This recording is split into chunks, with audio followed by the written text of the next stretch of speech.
ഏത് കാലഘട്ടമാണെങ്കിലും അതിനനുസൃതമായ രീതിയിൽ നന്മയും തിന്മയും ഉണ്ടാകും എന്നത് പ്രത്യേകം പ്രസ്താവിക്കേണ്ടതില്ല. പലപ്പോഴും നമ്മളൊക്കെ വിചാരപ്പെടാറുള്ളത് 21-ാം നൂറ്റാണ്ടായതുകൊണ്ടാണ്, പുതിയ യുഗമായതുകൊണ്ടാണ് ഈ ലോകത്ത് അപജയങ്ങളും തിന്മകളുമൊക്കെ ഉണ്ടാകുന്നത് എന്നതാണ്. എന്നാൽ അങ്ങനെ നമ്മൾ പലപ്പോഴും കാലത്തെ ആക്ഷേപിക്കുമ്പോൾ സർവശക്തനായ അള്ളാഹുവിൻ്റെ തീരുമാനങ്ങളെയും വിധികളെയും വ്യംഗ്യമായിട്ടെങ്കിലും നമ്മുടെ ആ ആക്ഷേപങ്ങളിൽ നാം വിധേയമാക്കുന്നുണ്ട് എന്നത് നാം വിസ്മരിക്കരുത്. 6-ാം നൂറ്റാണ്ടിൽ ആ കാലഘട്ടത്തിന് യോജ്യമായ, 7-ാം നൂറ്റാണ്ടിൽ അതിന്, 8-ാം നൂറ്റാണ്ടിൽ അതിന്, ഇങ്ങനെ ഓരോ കാലഘട്ടങ്ങളിലും അന്നത്തെ സൗകര്യങ്ങളെ ദുരുപയോഗം ചെയ്യുന്ന, എന്നാൽ ഉപയോഗിച്ച് അതിന് ഏറ്റവും ഹൈറായ മാർഗം ഉപയോഗപ്പെടുത്തി ആ സൗകര്യങ്ങളിലൂടെ അള്ളാഹുവിന്റെ പ്രീതി കരഗതമാക്കുന്ന വിഭാഗങ്ങൾ, 2 വിഭാഗങ്ങളും എല്ലാ കാലത്തും ഉണ്ടായി. പക്ഷേ കൗതുകകരമായ ഒരു കാര്യം, മുൻപുണ്ടായിരുന്ന മാറ്റങ്ങളെക്കാളൊക്കെ 10 മടങ്ങ് എന്ന് പറഞ്ഞാൽ ചെറുതാവും. ഈ കാലഘട്ടങ്ങളിൽ മാറ്റങ്ങളുണ്ട്, വ്യത്യാസങ്ങളുണ്ട്, വ്യതിയാനങ്ങളുണ്ട്. അന്നൊക്കെ ഒരു 10 കൊല്ലം കഴിഞ്ഞാണ് ലോകത്ത് ഒരു മാറ്റം കണ്ടിരുന്നത് എങ്കിൽ ഇന്നത് നമ്മൾ ആലങ്കാരികമായിട്ടല്ല, നിമിഷാർദ്ധങ്ങൾക്കുള്ളിലാണ് ലോകത്ത് വലിയ മാറ്റങ്ങൾ വരുന്നത്. സൗകര്യങ്ങൾ നമ്മുടെ ഓരോ സന്ദർഭങ്ങളിലും പുതിയതായി നമുക്ക് അനുഭവപ്പെടുന്നു. നമ്മുടെ വീടുകൾ, റോഡുകൾ, തോടുകൾ, നമ്മൾ ഉപയോഗിക്കുന്ന വസ്തുക്കൾ, ഇതെല്ലാം നമ്മുടെ മനസ്സിന് ആശ്വാസം നൽകുന്ന, നമ്മുടെ ജീവിതത്തിന് ആനന്ദം നൽകുന്ന വിഭവങ്ങളായി നമ്മൾ ഉപയോഗിക്കുന്നുണ്ട്. പൊതുവെ ഇതിനെ നമ്മൾ ഭൗതിക വിഭവങ്ങൾ എന്നാണ് പറയാറുള്ളത്. വിശ്വാസികളായ നമ്മൾ ഇതിനെ അകറ്റി നിർത്തേണ്ടവരാണ് എന്നൊന്നും നമ്മൾ ധരിക്കേണ്ടതില്ല. എങ്ങനെയാണ് ഈ ഭൗതികതയെ, ആധുനികമായ സൗകര്യങ്ങളെ, ദുന്യാവിന്റെ സൗകര്യങ്ങളെ മനുഷ്യർ ഉപയോഗപ്പെടുത്തുക എന്ന് സൂറത്തുൽ ബഖറയിൽ അല്ലാഹു പറഞ്ഞിട്ടുണ്ട്. 2 രീതിയിലായി. ബിസ്മില്ലാഹിർ റഹ്മാനിർ റഹീം. ഫഇദാ ഖളൈതും മനാസികകും ഫദ്കുറുല്ലാഹ കദിക്രികും ആബാഅകും ഔ അശദ്ദ ദിക്റാ ഫമിനൻ നാസി മൻ യഖൂൽ റബ്ബനാ ആതിനാ ഫിദ് ദുനിയ വമാ ലഹു ഫിൽ ആഖിറതി മിൻ ഖലാഖ് ومنهم من يقول ربنا آتنا في الدنيا حسنة وفي الآخرة حسنة وقنا عذاب النار أولئك لهم نصيب مما كسبوا والله سريع الحساب. ഞാൻ ഈ സൂചിപ്പിച്ച മനുഷ്യന്റെ മാനസികാവസ്ഥകളെ വളരെ സമഗ്രമായ രീതിയിൽ സൃഷ്ടാവായ അല്ലാഹു തആല വിശദീകരിക്കുന്ന വചനങ്ങളാണിത്. ഞാൻ ഈ പാരായണം ചെയ്തതിന്റെ ചില ഭാഗങ്ങൾ വളരെ സുപരിചിതമാകുമെന്ന് മാത്രമല്ല, ആ ഭാഗങ്ങൾ കേൾക്കാത്ത, അത് ഓതാത്ത, അതല്ലെങ്കിൽ അത് ദുആയുടെ കൂട്ടത്തിൽ ഉൾപ്പെടുത്താത്തവർ നമുക്കിടയിൽ വളരെ വിരളമായിരിക്കും. റബ്ബനാ, ആതിനാ ഫിദ്ദുനിയാ ഹസന വഫിൽ ആഖിറതി ഹസന വഖിനാ അദാബന്നാർ എന്നതാണത്. ഈ ആയത്ത് അല്ലാഹു അവതരിപ്പിക്കുന്നത് പരിശുദ്ധമായ ഹജ്ജ് നിർവഹിച്ചു കഴിഞ്ഞാൽ എങ്ങനെയാണ് അതിനെ തുടർന്നുള്ള ദിവസങ്ങളിൽ വിശ്വാസികളായ ആളുകൾ ചെലവഴിക്കേണ്ടത് എന്നത് പറയാനാണ്. ഗതകാലങ്ങളിൽ അറഫ കഴിഞ്ഞ് കല്ലേറ് കഴിഞ്ഞ് അടുത്ത ദുൽഹിജ്ജ 11, 12, 13 ദിവസങ്ങളിൽ ഇരുന്ന് മിനയിലിരിക്കുമ്പോൾ സാധാരണ ആ കല്ലേറ് എന്നത് മാത്രമാണ് ഹജ്ജുമായി ബന്ധപ്പെട്ട കർമ്മമുള്ളത്.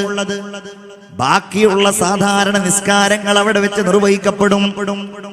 തുടർന്ന് അവർക്ക് അവധിയായി അവർക്ക് വെറുതെ കിട്ടുന്ന സമയങ്ങൾ, അതിന്റെ ഇടവേളകൾ അവരുപയോഗപ്പെടുത്തിയിരുന്നത് അവരുടെ മുൻഗാമികളായ ആളുകളുടെ മഹത്വങ്ങൾ പറയാനാണ്. അവരുടെ തറവാടിന്റെ കുലമഹിമയുടെ, അവരുടെ നാടിന്റെ പ്രതാപങ്ങൾ പറയാനാണ്. വെറുതെ സംസാരിച്ചിരിക്കും. ഒന്നുകിൽ മിനയിലുള്ള താമസം, അതല്ല എങ്കിൽ ഇസ്ലാമിന്റെ പഞ്ചസ്തംഭങ്ങളിൽ ഒന്നായ പരിശുദ്ധമായ ഹജ്ജ് നിർവഹിച്ചു കഴിഞ്ഞ ഒരു വിശ്വാസിയുടെ ജീവിതം, ആ ഹജ്ജിന്റെ കഥകൾ ഇങ്ങനെ പറഞ്ഞ് അവനെല്ലാം നേടിയെന്ന മാനസികാവസ്ഥയിൽ ഒരു പക്ഷേ അവന്റെ എല്ലാ കർമ്മങ്ങളിൽ നിന്നും ഒരു വിരക്തി നേടി, ഒരു മുക്തി നേടി ജീവിക്കുന്ന ഒരവസ്ഥ ഒരാൾക്ക് ഉണ്ടാവാൻ പാടില്ല. ഈ സൂചനകളെല്ലാം നൽകിക്കൊണ്ടാണ് അല്ലാഹു പറയുന്നത്, ഫഇദാ ഖളൈതും മനാസികകും, ഹജ്ജിന്റെ കർമ്മങ്ങളെല്ലാം നിങ്ങൾ നിർവഹിച്ചു കഴിഞ്ഞാൽ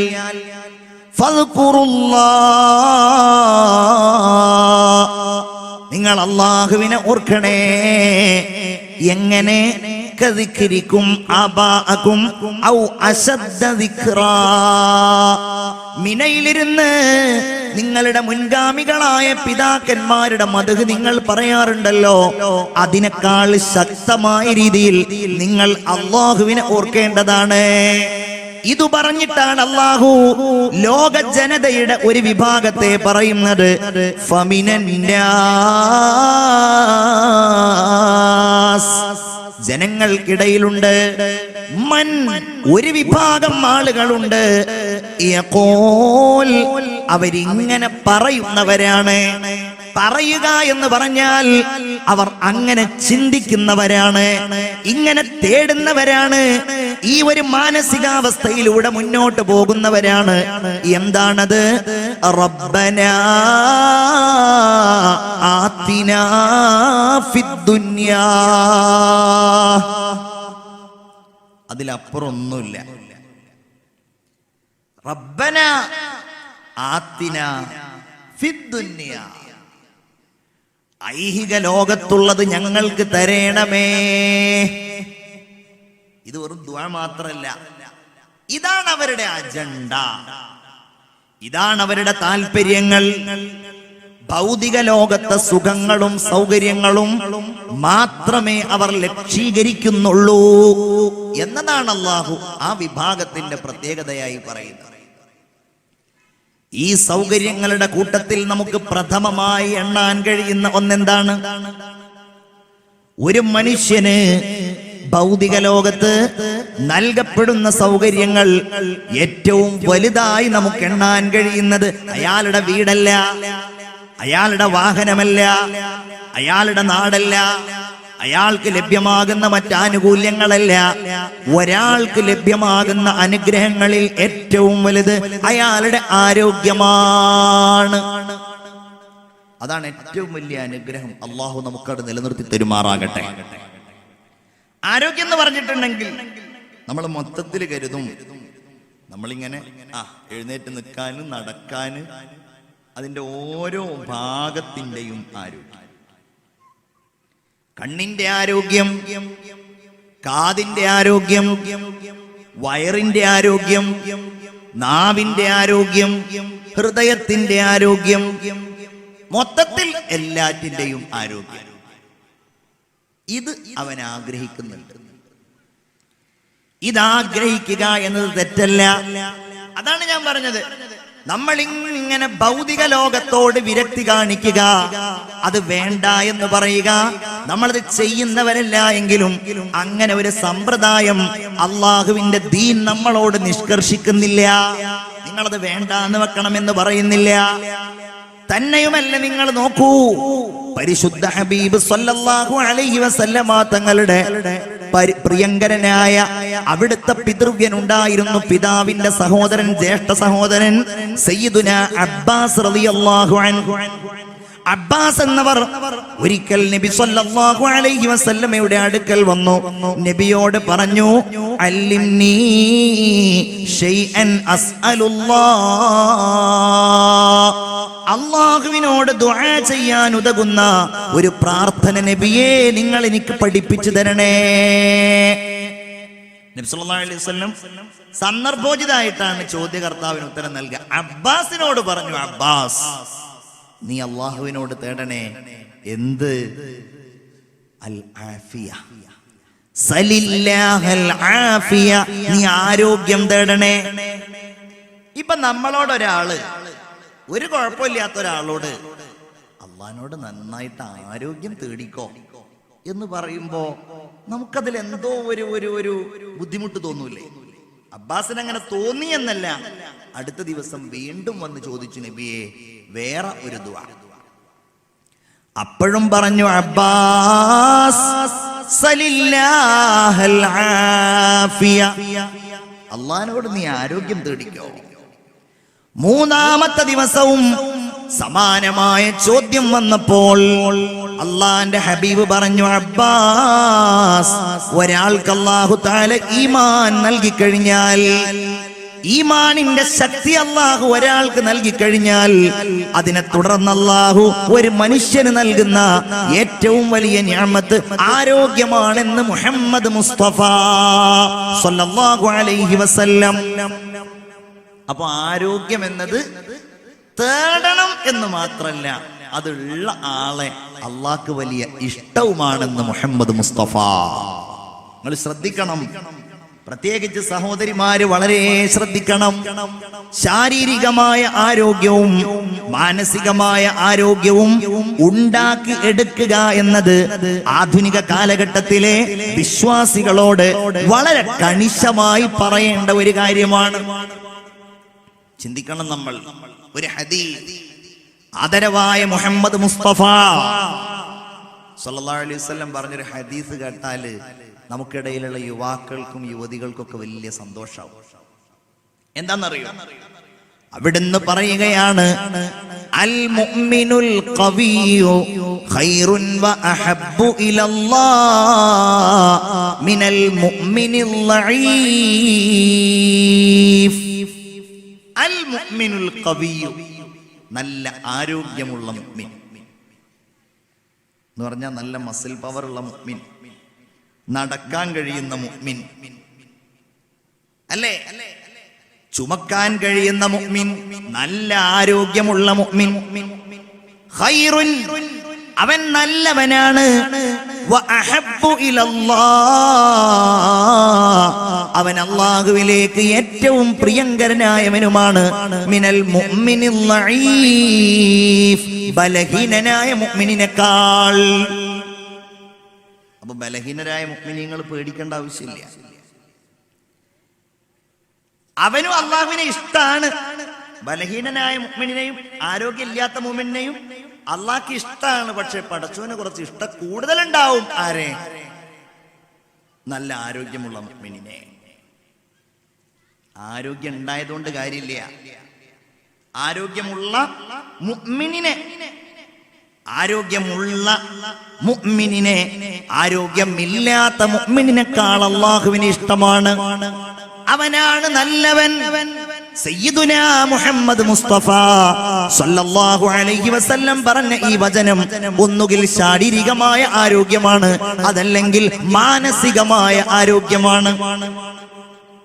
ഊതിയാ പാറുന്ന ഈമാനാണ് അവൻ്റെത്. അല്ലെങ്കിൽ വേണമെങ്കിൽ തൽക്കാലം നമ്മൾ കുപ്പായം മാറ്റിവെക്കുന്നത് പോലെ മാറ്റിവെക്കാൻ കഴിയുന്ന ഈമാനാണ് അവൻ്റേത്. ഇന്ന ആവശ്യത്തിന് തൽക്കാലം ഈമാൻ ഒന്നെടുത്തിട്ട് പിന്നെ ഹാങ്കറിൽ ഇടണം.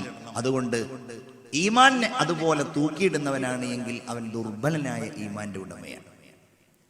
അവനേക്കാൾ അല്ലാഹുവിന് ഇഷ്ടാരെയാണ് അൽ മുഅ്മിനുൽ ഖവിയ്യു, നല്ല മാനസികാരോഗ്യമുള്ള മുഅ്മിനിനെയാണ് സയ്യിദുനാ മുഹമ്മദ് മുസ്തഫ സല്ലല്ലാഹു അലൈഹി വസല്ലം. അപ്പോൾ അത് തേടണം, അതാഗ്രഹിക്കണം, അതിനുവേണ്ടി അധ്വാനിക്കണം. ആരോഗ്യം ഉണ്ടാക്കാൻ ഉതകുന്നതായി എന്തെല്ലാം ഉണ്ടോ അത് മുഴുവൻ വിശ്വാസികൾ കണിശമായി ശ്രദ്ധിക്കൽ ബാധ്യതയാണ്. ഇതാണ് യഥാർത്ഥത്തിൽ ആധുനിക കാലഘട്ടത്തിന്റെ സൗകര്യങ്ങൾ വിശ്വാസികൾ ഉപയോഗപ്പെടുത്തണം എന്ന് പറഞ്ഞത്. അള്ളാഹു നൽകുന്ന ഏറ്റവും വലിയ നിഅമത്ത് ആരോഗ്യം. അത് നിലനിർത്താൻ ആവശ്യമായതെന്തോ അത് നമ്മൾ ചെയ്യണം. ഉദാഹരണം പറഞ്ഞാൽ ഒരു പക്ഷേ നമ്മളാകെ ചിരിച്ചു പോകും. നടക്കുക ഉദാഹരണമാണ്. പഴയ കാലത്ത് ഇവിടെ നിന്ന് വേങ്ങരയിലേക്കോ മലപ്പുറത്തേക്കോ നടന്നു പോയ ആളുകൾ ഈ ഇരിക്കുന്നവരിൽ എത്രയുണ്ട് എന്ന് ചോദിച്ചാൽ ഒരു 30 വയസ്സിന്റെ മുകളിലുള്ള ആളുകളൊക്കെ പറയും, ഞാൻ മലപ്പുറത്തേക്ക് നടന്നു പോയിട്ടുണ്ട്, ഞാൻ വേങ്ങരയിലേക്ക് നടന്നു പോയിട്ടുണ്ട്, ഇല്ലേ? എന്നാൽ ഈ ഒരാഴ്ചക്കിടയിൽ 1 കിലോമീറ്റർ ഒന്ന് നന്നായിട്ട് നടന്നവരാരൊക്കെയാന്ന് ചോദിച്ചാൽ നമ്മൾ ആരും ഒരു പക്ഷേ എഴുന്നേറ്റൊന്നുമില്ല. സ്കൂളിൽ പഠിക്കുന്ന കുട്ടികൾ വരെ. എന്താ സംഭവിക്കുന്നത്? ആരോഗ്യം നഷ്ടപ്പെടുത്തുന്നവരായി മാറുകയാണ്. ആരോഗ്യമുണ്ടാക്കാൻ അള്ളാഹുവിന്റെ ഹബീബ് സയ്യിദുനാ മുഹമ്മദ് മുസ്തഫ സല്ലല്ലാഹു അലൈഹി വസല്ലമ തങ്ങൾ നിർദ്ദേശിച്ച നിർദ്ദേശങ്ങൾ നമ്മൾ സ്വീകരിക്കുന്നില്ല എന്നാണ് അർത്ഥം. ഒരു ഹദീസ് നിങ്ങൾക്കറിയാമല്ലോ, വബികുല്ലി ഖത്വത്തിൻ ഇലസ്സലാത്തി സദഖ. നിസ്കാരത്തിലേക്ക്, പള്ളിയിലേക്ക്, അതിന്റെ ജമാഅത്തിലേക്ക് നിങ്ങൾ നടക്കുന്ന ഓരോ ചവിട്ടടികൾക്കും അല്ലാഹു തആല നിങ്ങൾക്ക് പ്രതിഫലം നൽകുന്നതാണെന്ന് മുഹമ്മദ് മുസ്തഫ സല്ലല്ലാഹു അലൈഹി വസല്ലം. അതിന് മറ്റൊരർത്ഥം കൂടല്ലേ? എന്താണത്? നിസ്കാരത്തിന് നിങ്ങൾ നടന്നു പോകണം. ആ നടത്തത്തിന്റെ മറ്റൊരു ഫലമാണ് ആരോഗ്യം. ആരോഗ്യത്തിന് വേണ്ടി നിങ്ങൾ നടക്കുന്നതിനപ്പുറത്ത് നിങ്ങൾ ആ ഇബാദത്തിന് വേണ്ടി നടക്കുമ്പോ അതിനെ തുടർന്ന് അല്ലാഹു തആല നിങ്ങൾക്ക് ആരോഗ്യം തരും. തന്നെയുമല്ല, നിങ്ങൾ ഒരു കാല് മുന്നോട്ട് വെക്കുമ്പോ അല്ലാഹു തആല നിങ്ങളുടെ ഒരു പാപം മായ്ച്ചു കളയുകയും അടുത്ത കാല് നിങ്ങൾ മുന്നോട്ട് വെക്കുമ്പോ അല്ലാഹു റബ്ബുൽ ഇസ്സത്ത് നിങ്ങളുടെ ഒരു സ്ഥാനം അല്ലാഹു തആല ഉയർത്തുകയും ചെയ്യുമെന്ന് സയ്യിദുനാ മുഹമ്മദ് മുസ്തഫ സല്ലല്ലാഹു അലൈഹി വസല്ലം. ചിന്തിച്ചു നോക്കണം. നമ്മളൊക്കെ നടക്കാൻ തുടങ്ങും എപ്പോ? ഒരു 55 വയസ്സായി ഡോക്ടറുടെ അടുക്കൽ പോയിട്ട് അസുഖങ്ങൾ ഇങ്ങനെ എണ്ണുകയാണ്. കൊളസ്ട്രോള്, ഷുഗർ, പ്രഷർ, ഇല്ലാത്തതൊന്നുമില്ല. ഗുളിക, മരുന്ന്, അതിന് വേണ്ട എല്ലാ ടോണിക്കുകളും എഴുതി കൊടുത്തിട്ട് അവസാനം ഡോക്ടർ പറയും ദിവസം 5 കിലോമീറ്റർ നടക്കണം. പിന്നെ അയാൾ ട്രൗസർ ഇട്ട് നടക്കുന്നത് കാരണത്താൽ ആ പരിസരത്ത് കൂടെ ആർക്കും പോകാൻ കഴിയില്ല. കയ്യൊക്കെ ഇങ്ങനെ വീശിയിട്ട് ആ കയ്യെങ്ങാനും മുഖത്ത് തട്ടിയിട്ടുണ്ടെങ്കിൽ മൂക്ക് തെറിച്ചു പോകും. അങ്ങനെ നടക്കാൻ നമ്മൾ തയ്യാറാണ്. പക്ഷേ ആ നടത്തം ഡോക്ടർ നിർദ്ദേശിക്കുന്നതിന്റെ മുമ്പ് പടച്ച റബ്ബ് നിർദ്ദേശിച്ചിട്ടുണ്ട് എന്ന് നമ്മൾ മനസ്സിലാക്കുക. ചിന്തിച്ചു നോക്കണം. സഹോദരിമാരൊക്കെ ആലോചിക്കുക. ഗതകാലങ്ങളിൽ നിങ്ങൾക്ക് ഒരുപക്ഷെ പള്ളിയിലേക്ക് പോകേണ്ടതില്ലല്ലോ, പള്ളിയിലേക്ക് പോകാൻ നിങ്ങളെ അനുവദിച്ചിട്ടില്ലല്ലോ. പക്ഷേ എന്നാലും വുളൂ ചെയ്യാൻ വേണ്ടി ചെറിയ ഒരു ദൂരമെങ്കിലും നടക്കുന്ന ഒരവസ്ഥയുണ്ടായിരുന്നു. ഇന്ന് വുളൂഇന്റെ ഹുർമത്തുകൾ മുഴുവൻ നമ്മൾ നഷ്ടപ്പെടുത്തി. അഥവാ നമ്മൾ നമ്മുടെ വീടുകളുടെ അകത്തുള്ള ബാത്റൂമുകളിൽ നിന്ന്, ബാത്റൂം എന്നത് അതിന്റെ പേര് മാത്രമാണ്, നമ്മൾ അതിൽ ഉപയോഗിക്കുന്ന, വിസർജിക്കാൻ ഉപയോഗിക്കുന്ന ആ സ്ഥലത്ത് നിന്ന് കറാഹത്ത് ഇങ്ങനെ കൂടുതലായി ചെയ്തപ്പോൾ വിസർജ്യ സ്ഥലത്തിന് അതിൻ്റെതായിരിക്കുന്ന സ്ഥാനമേ നമ്മൾ നൽകേണ്ടതുള്ളൂ. പക്ഷേ അതിന്റെ അകത്തുള്ള ആധുനികമായ സൗകര്യങ്ങൾ, അതിന്റെ വൃത്തി വല്ലാതെ നമ്മുടെ നമ്മുടെ കൺമുമ്പിൽ കാണിച്ചപ്പോ നമ്മൾ അതിന്റെ അകത്ത് നിന്ന് വുളൂ ചെയ്ത് ആ നടത്തത്തിന് പോലുമുള്ള സ്റ്റെപ്പുകൾ നമുക്ക് വളരെ കുറവാണ്. സാന്ദർഭികമായി പറഞ്ഞുവെന്ന് മാത്രം. ചുരുക്കത്തിൽ വിശ്വാസികളെ സംബന്ധിച്ചിടത്തോളം അവരുടെ ഈ ആരോഗ്യം നിലനിർത്താൻ എന്തെല്ലാം ആവശ്യമുണ്ടോ അത് മുഴുവൻ ചെയ്യൽ നമ്മെ സംബന്ധിച്ചിടത്തോളം ബാധ്യതയാണ്. ആരോഗ്യമില്ലാത്തവരായിട്ട് ഞാനും നിങ്ങളും വളർന്നു വരികയാണ്. ആയുസ് കുറയാണ്. ഹോസ്പിറ്റലുകൾ ഇങ്ങനെ കൂടിക്കൂടി വരികയാണ്. ഹോസ്പിറ്റൽ നടത്തുന്ന ആളുകളുടെ അടുക്കൽ പോയാൽ ചിലപ്പോൾ നമ്മൾ വല്ലാതെ സ്തബ്ധരായി പോവാറുണ്ട്. എന്നെ ഒരിക്കൽ ആംബുലൻസിന്റെ ചാവി കൊടുക്കുന്ന ഒരു പരിപാടിക്ക് വിളിച്ചു. അപ്പൊ ഞാൻ അവിടെ പോയി പ്രസംഗിച്ചിട്ട് അവസാനം ഞാൻ ചോദിച്ചു, ഞാൻ എന്തിനു വേണ്ടിയാണ് ഇവിടെ കാര്യമായിട്ട് ദുആ ചെയ്യേണ്ടതെന്ന് ചോദിച്ചു. അപ്പോഴാണ് അവരും അത് ആലോചിക്കുന്നത്.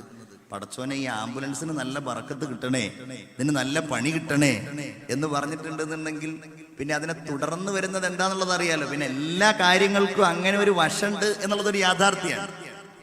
അങ്ങനെ നമ്മൾ ചിന്തിച്ചാൽ മതി. സാന്ദർഭികമായിട്ട് പറയണേ, ഏത് ഒരു കാര്യത്തിനും അതിന്റെ നെഗറ്റീവായിട്ട് നമ്മൾ കാണുന്ന ആ വശങ്ങൾ വലിയ പോസിറ്റീവായിരിക്കും.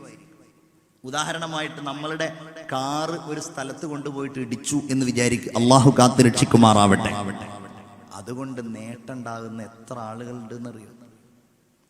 എത്ര ആളുകൾ ആ കാർ ഇടിക്കൽ കൊണ്ട് ഭക്ഷണം കഴിക്കുന്നുണ്ടെന്നറിയോ?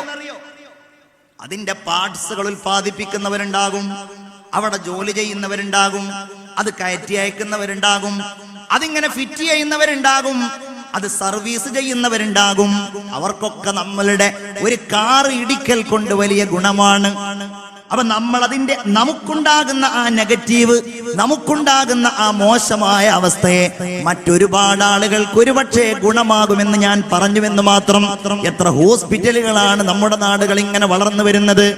ഈ ഹോസ്പിറ്റലുകളിലൊക്കെ നമുക്കിടയിൽപ്പെട്ട ഞാനും നിങ്ങളും ആരോഗ്യത്തിന്റെ കുറവ് കാരണങ്ങളാൽ നമ്മൾ അവിടെ പോയി കിടക്കുകയും നമ്മൾ ആരോഗ്യം കുറഞ്ഞവരായി മാറുകയും ചെയ്യുന്ന ഒരു സാഹചര്യമാണ് നിലവിലുള്ളത്. തിരിച്ചുപിടിക്കാൻ നമ്മൾ ബാധ്യസ്ഥരാണ്. നമ്മൾ ശ്രദ്ധിക്കേണ്ടവരാണ്. നമ്മൾ എക്സസൈസുകൾ ചെയ്യണമെങ്കിൽ അങ്ങനെ ചെയ്യണം, നമ്മൾ നടക്കണമെങ്കിൽ അങ്ങനെ ചെയ്യണം. 1. 2, ആരോഗ്യം നശിപ്പിക്കുന്ന എന്തെല്ലാം കാര്യങ്ങളുണ്ടോ അതിൽ നിന്ന് വിട്ടു നിൽക്കുക എന്നത് ആധുനിക കാലഘട്ടത്തിലെ ഓരോ സ്ത്രീയുടെയും പുരുഷന്റെയും ബാധ്യതയാണ്. അതിൽപ്പെട്ട ഒന്നാണ് ഭക്ഷണം എന്ന് പറയുന്നത്. ഗൗരവമല്ലേ അത്? പഴയ കാലത്തുള്ള ആളുകളൊക്കെ നമ്മൾ അവരെ കുറിച്ച് പറയും, അവരൊക്കെ ജീവിക്കാൻ വേണ്ടി കഴിച്ചവരായിരുന്നു, ജീവിക്കാൻ വേണ്ടി ഭക്ഷണം കഴിച്ചവരായിരുന്നു. എന്നാൽ നമ്മൾ ഇന്ന് ജീവിക്കാനല്ല, നമ്മുടെ ഭക്ഷണം കഴിക്കൽ കാണുമ്പോ, അതിനു വേണ്ടിയുള്ള നമ്മുടെ തയ്യാറെടുപ്പുകൾ കാണുമ്പോ നമ്മളൊക്കെ ജീവിക്കുന്നത് തന്നെ ഭക്ഷണം കഴിക്കുവാൻ വേണ്ടിയാണ്. ആ ഭക്ഷണം ഇങ്ങനെ കഴിച്ച് നമ്മളൊക്കെ അള്ളാഹുവിനോട് ദുആ ചെയ്യുന്നു, അള്ളാഹു കാവൽ നൽകട്ടെ. എത്രയെത്ര രോഗങ്ങളാണ് നമ്മൾ പലപ്പോഴും പേറി നടക്കുന്നത്, ക്യാൻസർ പോലെയുള്ള രോഗങ്ങൾ. നമ്മൾ ശ്രദ്ധിക്കേണ്ടതല്ലേ? നമ്മുടെ നാടുകളിൽ ക്യാൻസർ വളർന്നു വരികയാണ്. അതിന്റെ കാരണങ്ങളിലേക്ക് കടക്കുമ്പോ ആധുനിക കാലഘട്ടത്തിലുള്ള മനുഷ്യരുടെ ജീവിത ശൈലി കൊണ്ട് തന്നെയാണ് പല ആളുകൾക്കും ക്യാൻസർ വരുന്നത് എന്നാണ് പഠനങ്ങൾ പഠിപ്പിക്കുന്നത്. നമ്മളത് ആലോചിക്കൂല. നമ്മൾ ഇഷ്ടമുള്ള ഭക്ഷണമൊക്കെ കഴിച്ച്, ദുന്യാവല്ലേ, എങ്ങനെയൊക്കെ ആസ്വദിച്ച് ഭക്ഷണം കഴിക്കാൻ കഴിയോ അങ്ങനെ അങ്ങനെ അങ്ങനെ കഴിച്ച് മരിച്ചു പോവുക. ഒരു ചെറിയ ശ്രദ്ധ തുടർച്ചയായി നമ്മുടെ ജീവിതത്തിൽ ഉണ്ടായി കഴിഞ്ഞിട്ടുണ്ടെങ്കിൽ ഒരു പരിധി വരെ നമുക്കതിനെ പ്രതിരോധിക്കാൻ കഴിയും. ഞാൻ ഈ അടുത്ത് ക്യാൻസറിനെ പ്രതിരോധിക്കാനുള്ള ഒരു ക്ലാസ് കേട്ടപ്പോൾ എനിക്ക് തോന്നി, നമ്മുടെ ഒക്കെ വീടുകളിൽ അപകടങ്ങൾ പതിയിരിക്കുന്നുണ്ട്. അയാൾ പറഞ്ഞ ഒരുപാട് കാര്യങ്ങളിൽ ഒന്ന്, നമ്മൾ ഉപയോഗിക്കുന്ന എണ്ണയെ കുറിച്ച് അയാൾ പറയണ്ടായി. അയാൾ പറഞ്ഞു, നമ്മൾ സാധാരണ പപ്പടം പൊരിക്കാൻ എണ്ണ ഉപയോഗിക്കും, ആ എണ്ണ തന്നെ നമ്മൾ അടുത്ത പഴംപൊരി ഉണ്ടാക്കാൻ ഉപയോഗിക്കും. ഒരു എണ്ണ ഒരു തവണ ഉപയോഗിച്ചു കഴിഞ്ഞ് അത് രണ്ടാമത്തെ തവണ ഉപയോഗിക്കുമ്പോൾ, അത് ചൂടാക്കുമ്പോൾ മനുഷ്യ ശരീരത്തിന് ഹാനികരമായ വിഷാംശങ്ങൾ ആ എണ്ണയിൽ ഉണ്ടാകുന്നു എന്നയാൾ തെളിവ് സഹിതം പറഞ്ഞു. എന്നിട്ട് അയാൾ പറഞ്ഞു, നമ്മൾ സാധാരണ പല ഭാഗങ്ങളിൽ നിന്നും വാങ്ങുന്ന ചിപ്സ് പോലെയുള്ള സാധനങ്ങൾ, അതിലൊക്കെ എന്ന് വിചാരിച്ചിട്ട് ഇനി ആരും ഒന്നും തിന്നരുത് കഴിക്കരുത് എന്നല്ല. പക്ഷെ നമ്മൾ ശ്രദ്ധിക്കൽ ഈമാനുള്ള ആളുകളെ സംബന്ധിച്ചിടത്തോളം ഏറ്റവും വലിയ ബാധ്യതയാണ്. അയാൾ പറയാണ്, തൃശ്ശൂർ ടൗണില് ലൈവായിട്ട് ഈ കായ വറുത്തത് വിൽക്കുന്ന ആളുകൾ, അവരുടെ അടുക്കലേക്ക് ഒരു പരിശോധനയുടെ ഭാഗമായിട്ട് ചെന്നിട്ട് വെറുതെ അങ്ങനെ തമാശയിൽ ഇങ്ങനെ ചോദിച്ചു, അല്ല നിങ്ങൾ എത്ര ദിവസങ്ങളായി, എത്ര കാലമായി നിങ്ങൾ ഈ എണ്ണ ഉപയോഗിക്കാൻ തുടങ്ങിയിട്ട്? വലിയ ഒരു കറുത്ത ചീനച്ചട്ടിയുമായിട്ടൊക്കെ ഒരാളിങ്ങനെ ഇരിക്കുകയാണ്. അയാൾ പറഞ്ഞു, അത്രേ, ഞാൻ ഈ കച്ചവടം തുടങ്ങിയ അന്ന് മുതൽ ഉപയോഗിക്കുന്ന വെളിച്ചെണ്ണയാണ്, അതിങ്ങനെ കുറയുന്നതിനനുസരിച്ച് അതിലിങ്ങനെ ഒഴിച്ചു കൊടുക്കുമെന്ന്. അപ്പൊ ആരോഗ്യം വളരെ ശ്രദ്ധിക്കുക, അത് വളരെ പ്രധാനമാണ്. അള്ളാഹു നമുക്ക് ആരോഗ്യം നൽകുമാറാകട്ടെ. അതുള്ള വിശ്വാസികളിൽ അള്ളാഹു നമ്മളെ ഉൾപ്പെടുത്തുമാറാകട്ടെ. ഈ കഴിഞ്ഞ വർഷം നോബേൽ സമ്മാനം നേടിയ യോഹിനോരി എന്ന് പറയുന്ന ജപ്പാൻകാരനായ ശാസ്ത്രജ്ഞൻ, അദ്ദേഹം അത് നേടിയത് ഫിസിയോളജി ഓർ മെഡിസിൻ, ഒന്നുകിൽ ശരീരശാസ്ത്രം വൈദ്യശാസ്ത്രം, ഇതിന്റെ സംയുക്തമായ വിഭാഗത്തിലാണ് യോഹിനോരി എന്ന് പറയുന്ന ആ ശാസ്ത്രജ്ഞൻ അദ്ദേഹം നോബേൽ സമ്മാനം നേടിയത്. അദ്ദേഹം കണ്ടെത്തിയ കാര്യം മനുഷ്യന്റെ ശരീരം സ്വമേധയാ കോശങ്ങൾ നശിപ്പിക്കുന്നു എന്നുള്ളതാണ്. നമ്മൾ മനസ്സിലാക്കുക, അതായത് ഭക്ഷണം കഴിച്ച് മനുഷ്യന് വിശക്കുമ്പോൾ ആ വിശക്കുന്ന സന്ദർഭങ്ങളിലൊക്കെ മനുഷ്യന്റെ ശരീരത്തിലുള്ള നിർജീവമായ കോശങ്ങളെ ശരീരം ഇങ്ങനെ ഭക്ഷിച്ചു കൊണ്ടിരിക്കുന്നുണ്ട്. അത് ഭക്ഷിക്കുമ്പോൾ മനുഷ്യന്റെ ശരീരത്തിലുള്ള കോശങ്ങൾ കൊണ്ടുണ്ടാകുന്ന നിരവധി രോഗങ്ങളെ ശരീരം പ്രതിരോധിക്കുന്നുണ്ട് എന്ന ശാസ്ത്രജ്ഞൻ കണ്ടെത്തുകയുണ്ടായി. സ്വയം ശരീരത്തിലെ കോശങ്ങളെ ഭക്ഷിക്കുന്ന ഒരവസ്ഥ നിങ്ങൾ നോക്കൂ. അല്ലാഹു തആല ഒരു വർഷം നിർബന്ധമാക്കിയ വ്രതാനുഷ്ഠാനത്തിലൂടെ യഥാർത്ഥത്തിൽ ശരീരം ഈ ഒരു രോഗപ്രതിരോധ ശേഷി കൈവരിക്കുകയാണ് ചെയ്യുന്നത്. അല്ലാഹു തആല നോമ്പ് നിർബന്ധമാക്കിയത് തന്നെ നിങ്ങൾ വ്രതമനുഷ്ഠിക്കൂ, നിങ്ങൾ ആരോഗ്യമുള്ളവരാകൂ എന്ന് പ്രഖ്യാപിച്ചുകൊണ്ടാണ്. നിസ്കാരത്തിന്റെ വലിയ ഒരംശം ആരോഗ്യമാണ്. നിസ്കാരത്തിന്റെ ഓരോ കർമ്മങ്ങളും ഉയരുകയും താഴുകയും അതുപോലെ ഭൂമിയിലേക്ക് ചേരുകയും ചെയ്യുമ്പോ ആരോഗ്യപരമായി മനുഷ്യർക്ക് ഒരുപാട് നേട്ടങ്ങളുണ്ട് എന്ന് ആധുനിക ശാസ്ത്രം നമ്മോട് വിളംബരം ചെയ്യുന്നുണ്ട്. അത് നശിപ്പിക്കുന്ന എന്തെല്ലാം ഉണ്ടോ ഞാൻ സാന്ദർഭികമായി പറയുകയാണ്. അല്ലാഹു ഖുർആനിലൂടെ പറഞ്ഞു, നിങ്ങൾ ഒരിക്കലും നിങ്ങളുടെ ശരീരങ്ങളെ നാശത്തിലേക്ക് കൊണ്ടെത്തിക്കരുത്. ഉദാഹരണമായിട്ട് പുകവലിക്കുന്ന ആളുകൾ, പുകയില ഉപയോഗിക്കുന്ന ആളുകൾ ശരീരത്തെ നശിപ്പിക്കുന്ന ആളുകളല്ലേ. അത് ഇന്ന് വളരെ കുറവാണ് എന്നാണ് എനിക്ക് മനസ്സിലാകുന്നത്. പണ്ട് നമുക്കിടയിൽ ഒരു 10 ആളുകളുണ്ടെങ്കിൽ അതിൽപ്പെട്ട ഒരു 4 ആളുകളെങ്കിലും പുക വലിക്കുന്നവരായിരുന്നു. പരസ്യമായിട്ട് വലിക്കുന്നതിനൊന്നും ഒരു തടസ്സമല്ലായിരുന്നു. എന്നാൽ ഇന്ന് 10 ആളുകളിൽ ഒരാള് പുക വലിക്കുന്നുണ്ടോ എന്നുള്ള കാര്യം എനിക്ക് സംശയമാണ്. പക്ഷെ ഇല്ല എന്ന് പറയുന്നില്ല, ചെറുപ്പക്കാർക്കിടയിലൊക്കെ ഇപ്പോഴും അതുണ്ട്. ഓരോ സിഗരറ്റിന്റെയും പുക വലിക്കാൻ ഉപയോഗിക്കുന്ന ഓരോന്നിന്റെയും പുറത്തെഴുതി വെച്ചിട്ടുണ്ടാവും ശരീരത്തിന് ഹാനികരം. അത് വാങ്ങി വലിക്കുന്നവർ ചെയ്യുന്നത് ഒന്ന്, സ്വന്തം ശരീരത്തിന് ബുദ്ധിമുട്ടുണ്ടാക്കുക, 2 മറ്റുള്ള ആളുകളുടെ ശരീരത്തിനും അവരുടെ മനസ്സിനും അവരുടെ അന്തരീക്ഷത്തിനും ബുദ്ധിമുട്ടുണ്ടാക്കുക. അല്ലാഹുവിന്റെ ദീൻ സുഗന്ധത്തെ സ്നേഹിക്കുന്ന ദീനാണ്. റസൂലുള്ളാഹിക്ക് വലിയ ഇഷ്ടമായിരുന്നു. ഹുബ്ബിബ ഇലയ്യ ത്വീബു വന്നിസാ, എനിക്ക് സുഗന്ധവും അപ്രകാരം എന്റെ ഭാര്യമാരുമായുള്ള ഇടപെടലുകളും വലിയ ഇഷ്ടമാണെന്നാണ് നബിയുനാ റസൂലുള്ളാഹി സ്വല്ലല്ലാഹു അലൈഹി വസല്ലം പറഞ്ഞിട്ടുള്ളത്. സുഗന്ധം ഇഷ്ടപ്പെടുന്ന ദീൻ ദുർഗന്ധമുണ്ടാകുന്ന എല്ലാ സാഹചര്യങ്ങളെയും കണിശമായി എതിർത്തിട്ടുണ്ട്. സല്ലല്ലാഹു അലൈഹി വസല്ലമ തങ്ങൾക്ക് ഉള്ളി ഭക്ഷണമായി കൊണ്ടുപോയി കൊടുത്തപ്പോൾ ഇന്നത്തെ പോലെയല്ലല്ലോ. അന്നൊരു പക്ഷേ ഉള്ളി കഴിച്ചാൽ അതൊരു പക്ഷേ വേഗത്തിൽ അതിന്റെ ദുർഗന്ധം പോകാനുള്ള സാഹചര്യം ഉണ്ടായിട്ടുണ്ടാവില്ല. റസൂലുള്ളാഹി തങ്ങളത് കഴിച്ചില്ല. അവിടുത്തെ പ്രിയപ്പെട്ട സ്വഹാബിയായ അബൂ അയ്യൂബ് അൽ അൻസ്വാരി ചോദിച്ചു, നബിയേ, എന്താണ് നിങ്ങൾ ഈ ഭക്ഷണം കഴിക്കാത്തത്? നിങ്ങൾക്കതിനോട് എന്താണ് അനിഷ്ടം? അവിടുന്ന് പറഞ്ഞു, ഞാനത് കഴിക്കില്ല.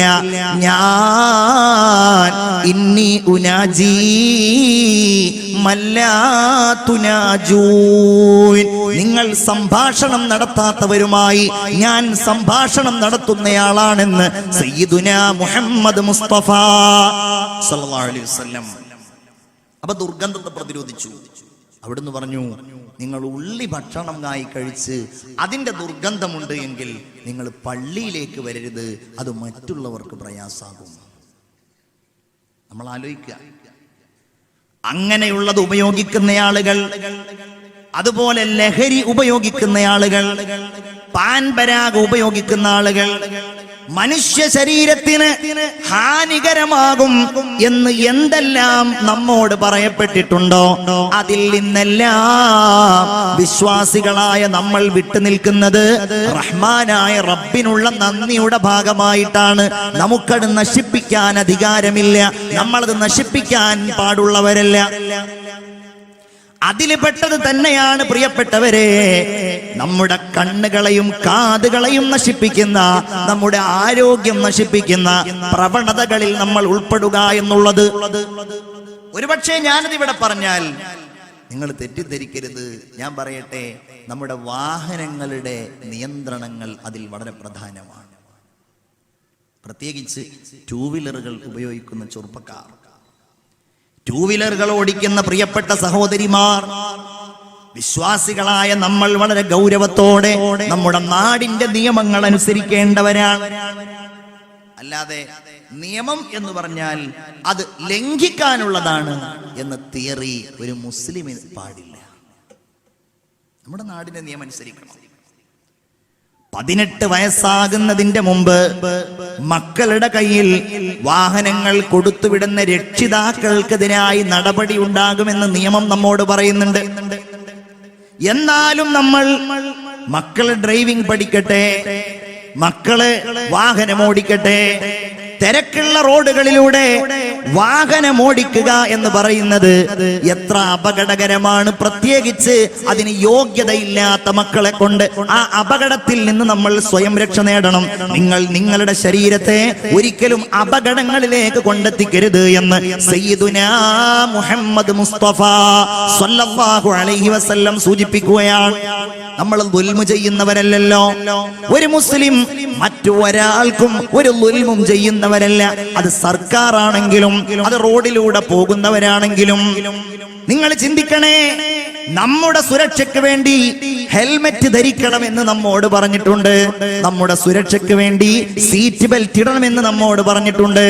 പക്ഷേ നമ്മൾ എപ്പോ പോവുകയാണെങ്കിലും ആ ഹെൽമെറ്റ് ധരിക്കുക എന്നുള്ളത് ഏറ്റവും വലിയ ഒരു അലർജിയായി നമ്മൾ കാണും. എന്നിട്ട് ഹെൽമെറ്റ് ധരിക്കാത്ത ആളുകൾക്ക് ഫൈൻ ഈടാക്കുമ്പോ അതൊരു വലിയ പ്രശ്നമായിട്ട് നമ്മൾ അവതരിപ്പിക്കുകയും ചെയ്യും. ഇതൊന്നും അല്ലാഹു തമ്പുരാൻ ഈമാനോടുകൂടെ കാണുന്ന യുവ സുഹൃത്തുക്കളെ നമ്മെ സംബന്ധിച്ചിടത്തോളം ഭൂഷണമായ കാര്യമല്ല. ഇതും അതാണല്ലോ, ഉപദേശമാണല്ലോ എന്നുള്ള നിലക്കാണ് ഞാൻ പറയുന്നത്. നമ്മുടെ ആരോഗ്യത്തെ നശിപ്പിക്കുന്ന, നമ്മുടെ ഒന്നിനെയും നശിപ്പിക്കുന്ന, അതിന് ഉപദ്രവമുണ്ടാക്കുന്ന ഒരു പ്രവണതയെയും അള്ളാഹുവിന്റെ പരിശുദ്ധമായ ദീൻ അനുവദിക്കുന്നില്ല. ആരോഗ്യത്തെ നിലനിർത്തുക എന്ന് മാത്രമല്ല, ആരോഗ്യം നശിപ്പിക്കുന്ന എല്ലാറ്റിനെയും കഠിനമായി എതിർക്കുക എന്നത് അള്ളാഹുവിന്റെ പരിശുദ്ധമായ ദീനിന്റെ തിയറിയാണ്. ഇസ്ലാം ബുദ്ധിക്ക് വലിയ പ്രാധാന്യം നൽകി. ആ ബുദ്ധിയെ വികസിപ്പിക്കാൻ അല്ലാഹു തആല നിരന്തരമായി ആഹ്വാനം ചെയ്തു. അല്ലാഹുവിന്റെ റസൂൽ സല്ലല്ലാഹു അലൈഹി വസല്ലമ തങ്ങൾ റബ്ബി സിദ്നാ ഇൽമൻ വഹിൽമൻ വഫഹ്മൻ വഅഖ്ലൻ, പടച്ചോനെ ഞങ്ങൾക്ക് ബുദ്ധി വർദ്ധിപ്പിച്ചു തരണമേ എന്ന് ദുആ ചെയ്യാറുണ്ടായിരുന്നു. ഇസ്ലാമിന്റെ ദർശനങ്ങളുടെ അടിസ്ഥാനം ബുദ്ധിയാണ്, ബുദ്ധി കൊണ്ടുള്ള ചിന്തയാണ്. ആ ബുദ്ധിയിലാണ് ഇസ്ലാമിന്റെ നന്മകൾ രൂഢമൂലമായിരിക്കുന്നത്. ബുദ്ധിക്കും ആരോഗ്യമുണ്ട്, മനസ്സിന് ആരോഗ്യമുണ്ട്. അതിനെ നശിപ്പിക്കുന്ന എന്തെല്ലാമുണ്ടോ അത് നമ്മൾ കഠിനമായി എതിർക്കേണ്ടതും വളരെ കർശനമായി അതിൽ നിന്ന് അകന്നു നിൽക്കേണ്ടതുമാണ്. ഞാൻ ഉദ്ദേശിക്കുന്നത് മറ്റൊന്നുമല്ല, കഞ്ചാവ് ഉപയോഗിക്കുക, അതുപോലെ ലഹരി ഉപയോഗിക്കുക. ഈ ഇരിക്കുന്ന ആരും അത് ഉപയോഗിക്കുന്നവരാണ് എന്ന് ഞാൻ ഈ പറയുന്നതിന് അർത്ഥമില്ല. പക്ഷേ നാമുമായി ബന്ധപ്പെട്ട ആളുകൾ, നമ്മുടെ സുഹൃത്തുക്കൾ, നമ്മുടെ കൂട്ടുകാർ, നാട്ടിൽ ഒരാളുണ്ടായാൽ മതി. തടഞ്ഞിട്ടില്ല എങ്കിൽ എന്റെ പ്രിയപ്പെട്ട യുവാക്കളെ, അതൊരു സാംക്രമിക രോഗമായി മാറും. അത് പകരും. 2 ആള് പോകും, 3 ആള് പോകും. അങ്ങനെ നാട്ടിലെ ഒരു വലിയ സമൂഹം തന്നെ ഇതിന്റെ അടിമകളായി മാറും. മൻ റആ മിൻകും മുൻകറൻ ഫൽയുഗയ്യിർഹു ബിയദിഹി. നിങ്ങളിൽ ഒരാൾ ഒരു തിന്മ കണ്ടാൽ അവൻ അവന്റെ കൈ കൊണ്ടതിനെ തടയട്ടെ. കഞ്ചാവ് അല്ലെങ്കിൽ ലഹരി നമ്മുടെ നാട്ടിലൊരു ചെറുപ്പക്കാരൻ ഉപയോഗിക്കുന്നുണ്ടെന്ന് വിചാരിക്കുക, ഓൻ ഭയങ്കര കഞ്ചാവിന്റെ ആളാണ്, ലഹരിയുടെ ആളാണ് എന്ന് പറഞ്ഞ് മാറ്റി നിർത്തുകയല്ല. ഇപ്പുറത്തിരുന്ന് പ്രസംഗം കേൾക്കുന്ന സഹോദരിമാര് ചിന്തിക്കണം, ആധുനിക കാലഘട്ടത്തിൽ കോളേജുകളിലേക്ക്, ഹോസ്റ്റലുകളിലേക്ക് പഠിക്കാൻ വേണ്ടി പോകുന്ന, +2-നും 10ാം ക്ലാസ്സിലുമൊക്കെ പഠിക്കുന്ന പെൺകുട്ടികൾ അവരുടെ ക്ലാസ്സിലെ ആൺകുട്ടികളോടുകൂടെ ലഹരി ഉപയോഗിക്കുന്നുണ്ട് എന്ന് മീഡിയകൾ നമ്മോട് പറയുന്നുണ്ട്. ഈ അടുത്ത് ഒരധ്യാപകൻ ഇത്തരമൊരു കുറ്റകൃത്യം പിടിച്ചതിന്റെ പേരിൽ പോലീസ് സ്റ്റേഷനിൽ ദിവസങ്ങളോളം ഇരിക്കേണ്ടി വന്ന ദാരുണമായ അവസ്ഥയെക്കുറിച്ച് ആ അധ്യാപകൻ മീഡിയയിലൂടെ സംസാരിച്ചിട്ടുണ്ടായിരുന്നു. പെൺകുട്ടികൾ പരസ്യമായി പുകവലിക്കുന്നത് പലപ്പോഴും ആവേശത്തോടെയാണ് നമ്മുടെ സമൂഹത്തിലുള്ള ചില ആളുകൾ ഏറ്റെടുക്കുന്നത്.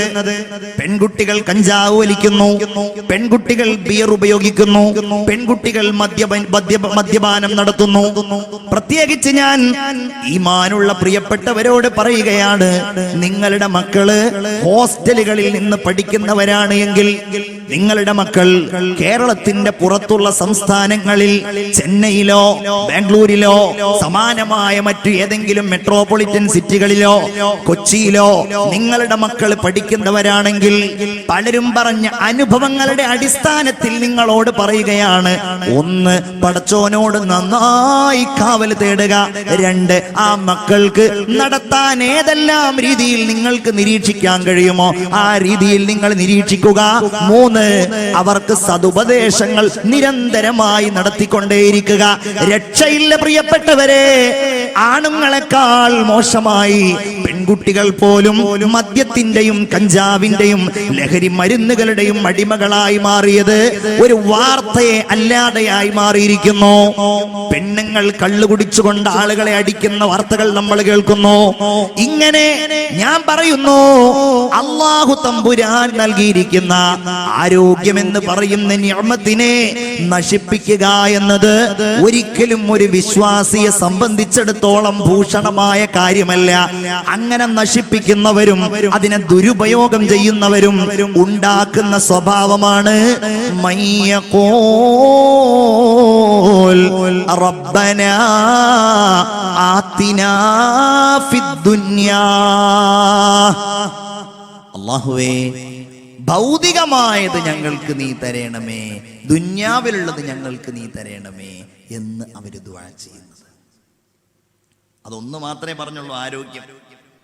ദുന്യാവിന്റെ വേറെ എന്തൊക്കെയുണ്ടോ അത് മുഴുവൻ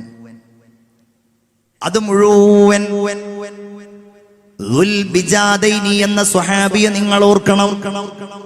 ബിജാദ് എന്ന് പറഞ്ഞാൽ പുതപ്പ് എന്നാണ് അർത്ഥം. ബിജാദൈൻ എന്ന് പറഞ്ഞാൽ 2 പുതപ്പ് എന്നാണ് അർത്ഥം. അബ്ദുൽ ഉസ്സ എന്നായിരുന്നു ആ സ്വഹാബിയുടെ പേര്. പരിശുദ്ധ റസൂൽ മുഹമ്മദ് മുസ്തഫ സല്ലല്ലാഹു അലൈഹി വസല്ലം മദീനയിൽ വന്നപ്പോൾ മദീനയുടെ പ്രാന്തപ്രദേശത്തുള്ള ഒരു മലഞ്ചെരുവിലാണ് ഈ മനുഷ്യൻ താമസിച്ചിരുന്നത്. ആ മലയിലേക്ക് വരുന്ന പലരും മദീനയിൽ വന്ന യസ്രിബിൽ വന്ന മുഹമ്മദ് നബിയെ കുറിച്ച് സംസാരിക്കാൻ തുടങ്ങി. അവസാനം അങ്ങനെ വന്ന ഒരാളിൽ നിന്ന് ഈ മനുഷ്യൻ മുസ്ലിമായി, നബിയെ കണ്ടിട്ടില്ല, അള്ളാന്റെ റസൂലിൽ വിശ്വസിച്ചു, റസൂലുള്ളാനെ വല്ലാതെ ഇഷ്ടപ്പെട്ടു.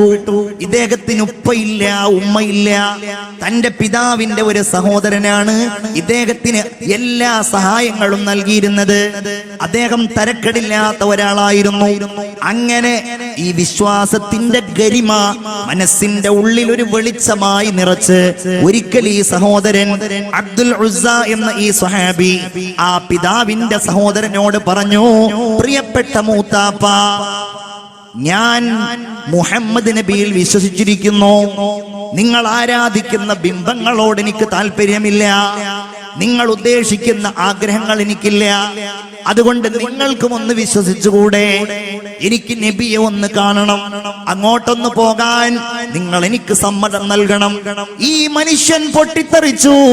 ഈ മനുഷ്യൻ കോപത്തോടുകൂടെ തന്റെ ഈ സഹോദരനോട് അബ്ദുൽ ഉസ്സയോട് പറഞ്ഞു, നീ എത്ര അഭിശബ്ദനാണ്, നിനക്ക് ഞാൻ ഇത്രയും കാലം ആഹാരം നൽകിയില്ലേ, നിനക്ക് ഞാൻ ഇത്രയും കാലം സംരക്ഷണം നൽകിയില്ലേ, എന്നിട്ട് എന്നോട് പകരം നീ ഇതാണോ ചെയ്യുന്നത് എന്ന് പറഞ്ഞുകൊണ്ട് വല്ലാതെ കോപിച്ച് തന്റെ വസ്ത്രങ്ങൾ മുഴുവൻ അഴിച്ചു മാറ്റി ഭക്ഷണത്തിൽ നിന്നൊരൽപ്പം പോലും കൊടുക്കാതെ ആ മനുഷ്യനെ വീട്ടിൽ നിന്ന് ആട്ടിയിറക്കിയപ്പോൾ അദ്ദേഹം റസൂലുള്ളാന്റെ പള്ളി അന്വേഷിച്ച് മലയിറങ്ങുകയാണ്. മദീനയിലെ മണലുകൾ വകഞ്ഞു മാറ്റി മരുഭൂമിയിലൂടെ അദ്ദേഹം നടക്കുകയാണ്. തന്റെ കയ്യിലുണ്ടായിരുന്നത്, തനിക്ക് കൊടുക്കാനുണ്ടായിരുന്നത് അരയുടെ താഴെ നിന്നൊരു ചെറിയ പുതപ്പിന്റെ കഷ്ണം മാത്രമായിരുന്നു. അതിങ്ങനെ നടന്നാൽ ഔറത്ത് വെളിവായി പോകും. അങ്ങനെ വന്ന് റസൂലുള്ളാഹിയുടെ അടുക്കലേക്ക് എത്തുമ്പോഴേക്ക് ഈ മനുഷ്യന്റെ ശരീരത്തിലുള്ള പുതപ്പുകൾ 2 പുതപ്പുകളായി മാറിയിരുന്നു. അത് 2 കഷ്ണമായി മാറിയിരുന്നു. എന്റെ പ്രിയപ്പെട്ട ചെറുപ്പക്കാരെ, ഇതാണ് മനസ്സ്, ഇതാണ് ആരോഗ്യം. അല്ലാഹുവിന്റെ ഹബീബ് സല്ലല്ലാഹു അലൈഹി വസല്ലം ആ മനുഷ്യനെ സ്വഹാബികൾ കണ്ടപ്പോൾ പേര് പറഞ്ഞില്ല, പകരം പറഞ്ഞു 2 പുതപ്പുള്ള ആൾ അവിടെ നിൽക്കുന്നുണ്ട്. ദുൽബിജാദൈൻ എന്ന പേരിൽ ഈ സ്വഹാബി വര്യൻ പ്രസക്തനാവുകയാണ്, പ്രശസ്തനാവുകയാണ്. ദുൽബിജാദൈൻ അല്ലാഹുവിന്റെ റസൂലിനോടുകൂടെ എല്ലാ യുദ്ധങ്ങളിലും പിന്നീട് പങ്കെടുത്തു. ഒരിക്കൽ നബിയോട് പറഞ്ഞു, യാ റസൂലല്ലാഹ്, അങ്ങ് രക്തസാക്ഷികൾക്ക് കിട്ടുന്ന അനുഭവങ്ങളെ കുറിച്ച് പറയാറുണ്ടല്ലോ. നബിയേ, എനിക്കങ്ങനെ ഒരു രക്തസാക്ഷിയാവാൻ വലിയ മോഹമുണ്ട്. റസൂലേ, ഞാൻ ഇത്രയും കാലം യുദ്ധത്തിൽ പങ്കെടുത്തു. റസൂലുള്ള പറഞ്ഞു, നിങ്ങൾ അല്ലാഹുവിനോട് ഈമാനോടെയുള്ള മരണത്തിന് വേണ്ടി പ്രാർത്ഥിക്കുക. രക്തസാക്ഷിത്വത്തിന് വേണ്ടി അല്ലാഹുവിന്റെ റസൂൽ ദുആ ചെയ്തില്ല. അങ്ങനെ ചരിത്രം പറയുന്നു, തബൂക്ക് യുദ്ധം കഴിഞ്ഞ് അവരിങ്ങനെ മടങ്ങി വരുമ്പോൾ ബഹുമാനപ്പെട്ട ഉമറുൽ ഫാറൂഖ് റളിയല്ലാഹു അൻഹു പറയുകയാണ്, ഞാൻ ഒരു ദിവസം രാത്രി ഞാൻ ഇങ്ങനെ എഴുന്നേറ്റ് നോക്കിയപ്പോൾ നബിയും കുറച്ച് സ്വഹാബികളും ഒരൽപ്പം ദൂരെ ഇങ്ങനെ നിൽക്കുന്നുണ്ട്. ഞാനും അവിടെ ഓടിച്ചെന്നു. അവിടെ ഒരാളുടെ ഖബറടക്കം നടക്കുകയാണ്. ഞാൻ നോക്കിയപ്പോൾ ആ ഖബറിലേക്ക് അല്ലാഹുവിന്റെ റസൂൽ ഇറങ്ങിയിട്ടുണ്ട്. ആ ഖബറിലേക്ക് ബഹുമാനപ്പെട്ട അബൂബക്കർ സിദ്ദീഖ് ഇറങ്ങിയിട്ടുണ്ട്. അത് മറ്റാരുടെയും മയ്യിത്തല്ല.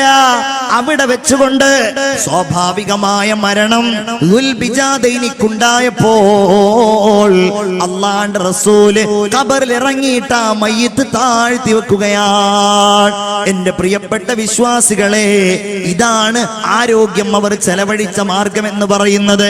ദുനിയാവിൽ അവർക്ക് ലഭ്യമായ നേട്ടങ്ങളെ അവർ ഉപയോഗപ്പെടുത്തിയത് ഈ രീതിയിലാണ് എങ്കിൽ ഇങ്ങനെ ഉപയോഗപ്പെടുത്താത്ത വിഭാഗത്തെ കുറിച്ച് അല്ലാഹു പറയുകയാണ്, വമാലഹു ഫിൽ ആഖിറതി മിൻ ഖലാഖ്. പരലോകത്തവർക്ക് യാതൊരു നേട്ടവുമില്ല, ആഖിറത്തിൽ അവർക്ക് യാതൊരു നേട്ടവുമില്ല. പിന്നെ ഈ ദുന്യാവിൽ ജീവിച്ചിട്ട് എന്ത് കാര്യം മുഅ്മിനീങ്ങളെ? ആഖിറത്തിൽ കാര്യം കിട്ടാതെ ദുന്യാവിൽ ജീവിച്ചിട്ട് എന്ത് കാര്യം? സമ്പത്ത് ദുന്യാവിലെ അനുഗ്രഹങ്ങളുടെ വലിയ ഒരു ഭാഗമാണ്. അള്ളാഹു നമ്മൾക്കൊക്കെ മതിയായത് തരട്ടെ, ഹലാലായത് അള്ളാഹു തആല തരട്ടെ. ആമീൻ പറഞ്ഞോളൂ. അള്ളാഹു തആല നമുക്ക് തരട്ടെ. പക്ഷേ അങ്ങനെ ഒന്ന് ആഗ്രഹിക്കാതെ ഏതെങ്കിലും രീതിയിൽ സമ്പാദിക്കുക, എങ്ങനെയെങ്കിലും പണം ഉണ്ടാക്കുക. റസൂലുള്ളാഹി പറഞ്ഞ ഒരു ഹദീസ് വളരെ പ്രസക്തമാണ്. മൻകാന ഹമ്മുഹുദ് ദുനിയാ, ഒരാളുടെ മുഖ്യമായ വിഷയം ദുനിയാവായാൽ അതൊരു വലിയ പ്രശ്നമാണ്.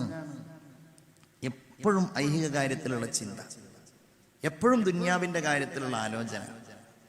അങ്ങനെയായാൽ അവൻ എപ്പോഴും സാമ്പത്തികമായ ചിന്തകളേ ഉള്ളൂ. അവർക്കെപ്പോഴും ഭൗതിക കാര്യത്തിന്റെ ഓരോ വിചാരങ്ങളെ കുറിച്ചുള്ള ആലോചനകളേ ഉള്ളൂ. അള്ളാഹു പറയുകയാണ്, ജഅലല്ലാഹുൽ ഫഖ്റ ബൈന ഐനൈ, അവരുടെ രണ്ട് കണ്ണുകൾക്കുമിടയിലും അല്ലാഹു തആല ദാരിദ്ര്യത്തെ സൃഷ്ടിക്കുമെന്ന് സയ്യിദുനാ വ നബിയുനാ മുഹമ്മദ് മുസ്തഫ. സ്വലാത്ത് ചൊല്ലൂ മുഹമ്മദ് മുസ്തഫ സല്ലല്ലാഹു അലൈഹി വസല്ലം. അതാണ് ദുന്യാവ് ദുന്യാവ് എന്ന് പറഞ്ഞ് നമ്മൾ സമ്പത്തിന്റെ നമ്മളുടെ സകലമാന ചിന്തകളും ബുദ്ധിയും തന്റെ ഇടവും അത് അതിജയിക്കുന്നതാവാൻ പാടില്ല. സമ്പത്ത് ഇതിനെല്ലാം അതിജയിക്കുന്ന സ്വഭാവം നമ്മൾ ഗൗരവത്തോടെ ആലോചിക്കണം. വമാ ലഹു ഫിൽ ആഖിറതി മിൻ ഖലാഖ്. ചിന്തിച്ചു നോക്കൂ നിങ്ങൾ.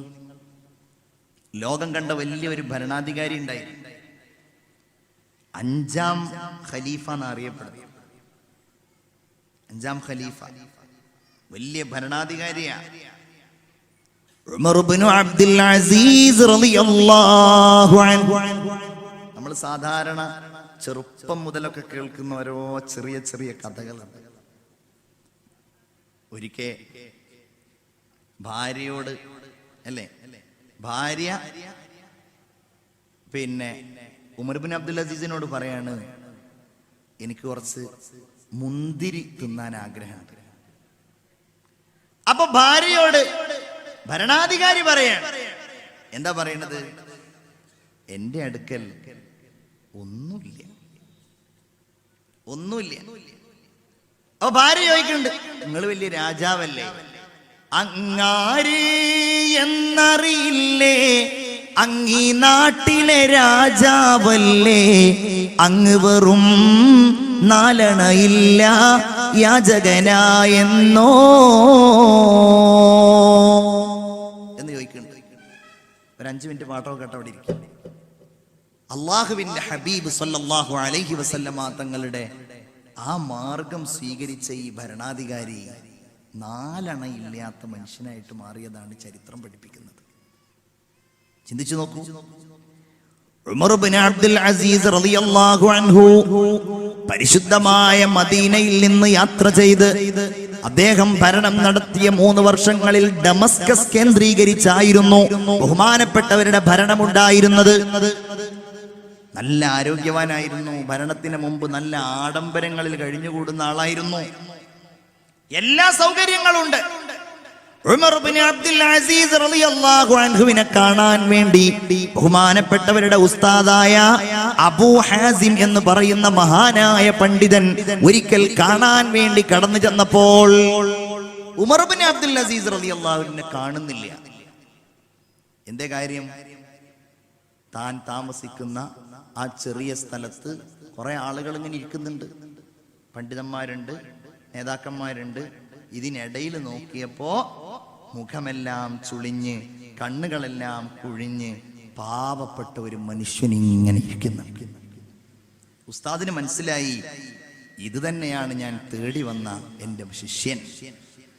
അത്ഭുതത്തോടെ ചോദിച്ചു, എന്താണ് ഉമറേ നിങ്ങൾക്ക് പറ്റിയത്? നിങ്ങൾ വലിയ ആഡംബരപ്രിയനായിരുന്നല്ലോ. കാന മർക്കബുക അലിയ, നിങ്ങൾ വലിയ വാഹനം ഉപയോഗിക്കുന്ന ആളാണല്ലോ. നിങ്ങൾ നല്ല സുഭിക്ഷമായ ആഹാരം കഴിച്ചിരുന്ന ആളാണല്ലോ. നിങ്ങൾക്ക് ഒരുപാട് കാവൽക്കാരുണ്ടായിരുന്നല്ലോ. നിങ്ങൾ നല്ല സുഗന്ധദ്രവ്യങ്ങൾ ഉപയോഗിക്കുന്ന ആളുകളായിരുന്നല്ലോ. ഫമല്ലദീ ഗയ്യറക വഅൻത അമീറുൽ മുഅ്മിനീൻ, നിങ്ങൾ അമീറുൽ മുഅ്മിനാനായപ്പോ എന്താണ് നിങ്ങൾക്ക് ഇത്ര വലിയ മാറ്റമുണ്ടായത്? ഉമർ ഇബ്നു അബ്ദുൽ അസീസ് പറഞ്ഞ മറുപടി, ഈ കാലഘട്ടത്തിന്റെ സൗകര്യങ്ങൾ കിട്ടുമ്പോ റഹ്മാനായ റബ്ബിനെ മറക്കാൻ തൽപരരായ എനിക്കും നിങ്ങൾക്കും ഏറ്റവും വലിയ പാഠമാണ് എന്റെ പ്രിയപ്പെട്ട ചെറുപ്പക്കാരെ. ഉമർ ഇബ്നു അബ്ദുൽ അസീസ് പറയുകയാണ്, ഉസ്താദേ, എന്നെ നിങ്ങൾ ഇന്ന് ആക്ഷേപിച്ചല്ലോ, എനിക്ക് പ്രൗഢിയില്ല, എന്റെ വസ്ത്രം മുഷിഞ്ഞതാണ്, എന്റെ മുഖം വളരെ കുഴിഞ്ഞു പോയതാണ്, എന്റെ ഭക്ഷണം വളരെ ചെറുതാണ്, ലളിതമാണ്. നിങ്ങൾ ഇന്ന് എന്നെ ആക്ഷേപിച്ചല്ലോ. കൈഫ ലൗ റഅയ്തനീ ബഅദ സലാസ്, ഞാൻ മരിച്ച് ഒരു 3 ദിവസം കഴിഞ്ഞ് എന്നെ നിങ്ങൾ കണ്ടാൽ, എന്റെ ഖബറിന്റെ അകത്തുള്ള എന്റെ രൂപം നിങ്ങൾ കണ്ടാൽ എന്തായിരിക്കും ഉസ്താദേ എന്റെ അവസ്ഥ? വഖദ് സാല, വഖദ് എന്റെ മുഖത്ത് നിന്ന് എന്റെ കണ്ണുകൾ കവിൾത്തടങ്ങളിലൂടെ ഒലിച്ചിട്ടുണ്ട്. എന്റെ വയറെല്ലാം പിളർന്ന് ആ വയറിലൂടെ പുഴുക്കളെല്ലാം ഇങ്ങനെ ഒലിക്കൊഴുകുന്നുണ്ട്, പുഴുക്കളെല്ലാം ഇങ്ങനെ ഓടി നടക്കുന്നുണ്ട്.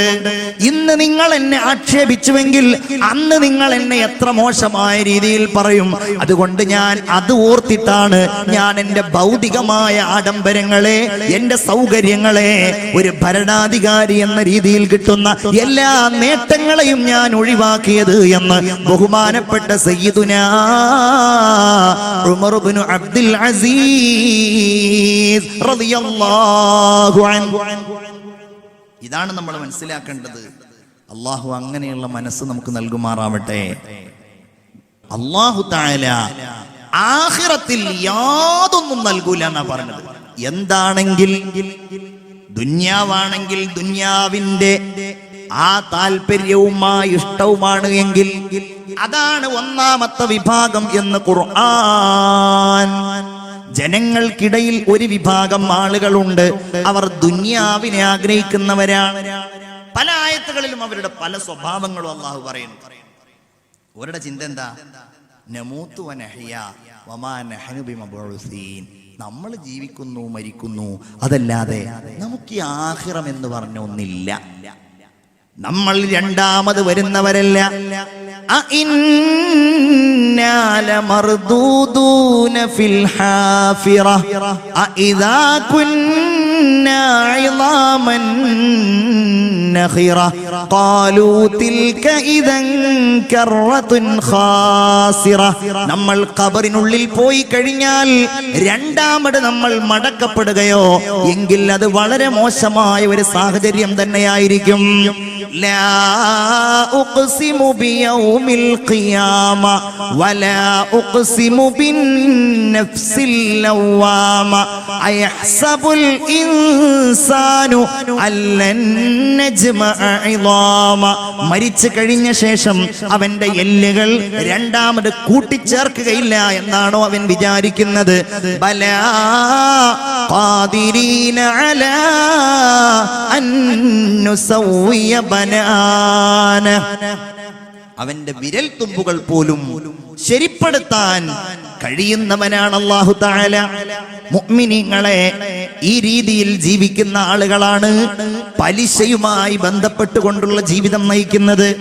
പലിശ അധിഷ്ഠിതമാക്കി പലിശ കൊടുക്കുകയും പലിശക്കെടുക്കുകയും അങ്ങനെ ഭൗതിക ലോകത്തുള്ള ജീവിതം, ഭക്ഷണം, സൗകര്യം, മക്കളെ പരിപാലനം, വീട്, കാറ്, ഈ രീതിയിൽ മുന്നോട്ട് പോവുകയും ചെയ്യുന്നത് പരലോകത്ത് യാതൊരു നന്മയും പ്രതീക്ഷിക്കാതെ ദുന്യാവുമായി ബന്ധപ്പെട്ട് ജീവിക്കുന്ന ആളുകൾ മാത്രമാണ്. ഇനി ആ ആയത്തിന്റെ രണ്ടാമത്തെ വചനത്തിലേക്ക് നമുക്ക് കടക്കാം. അള്ളാഹു നമുക്ക് ബോധം നൽകുമാറാകട്ടെ. വമിൻഹും മൻ യഖൂൽ, ജനങ്ങൾക്കിടയിൽ ഇങ്ങനെ പറയുന്ന ഒരു വിഭാഗം ആളുകളുണ്ട്. എങ്ങനെയാണ് അവർ പറയുന്നത്? ഈ ആയത്ത് നമ്മൾ എപ്പോഴും കേൾക്കുന്നതാണ്. ഏത്? ഒന്ന് പറഞ്ഞോളൂ. റബ്ബനാ ആതിനാ ഫിദ്ദുനിയാ ഹസന. ഒന്ന് പറഞ്ഞോളൂ. വഫിൽ ആഖിറതി ഹസന വഖിനാ അദാബന്നാർ.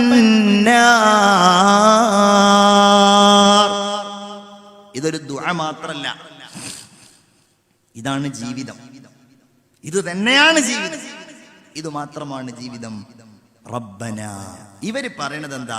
ഇവര് ചിന്തിക്കുന്നത് എന്താ? ഇവര് തേടുന്നത് എന്താ? ഒരു ദുന്യാവിനെ കാണുന്നത് ഒരിടത്താവളായിട്ടാണ്. അവർക്ക് കിട്ടുന്ന അവസരത്തെ കാണുന്നത് അള്ളാഹു പരീക്ഷിക്കാൻ വേണ്ടിയിട്ട് ഞങ്ങൾക്കിത് ഓരോന്ന് തരാന്നാണ്.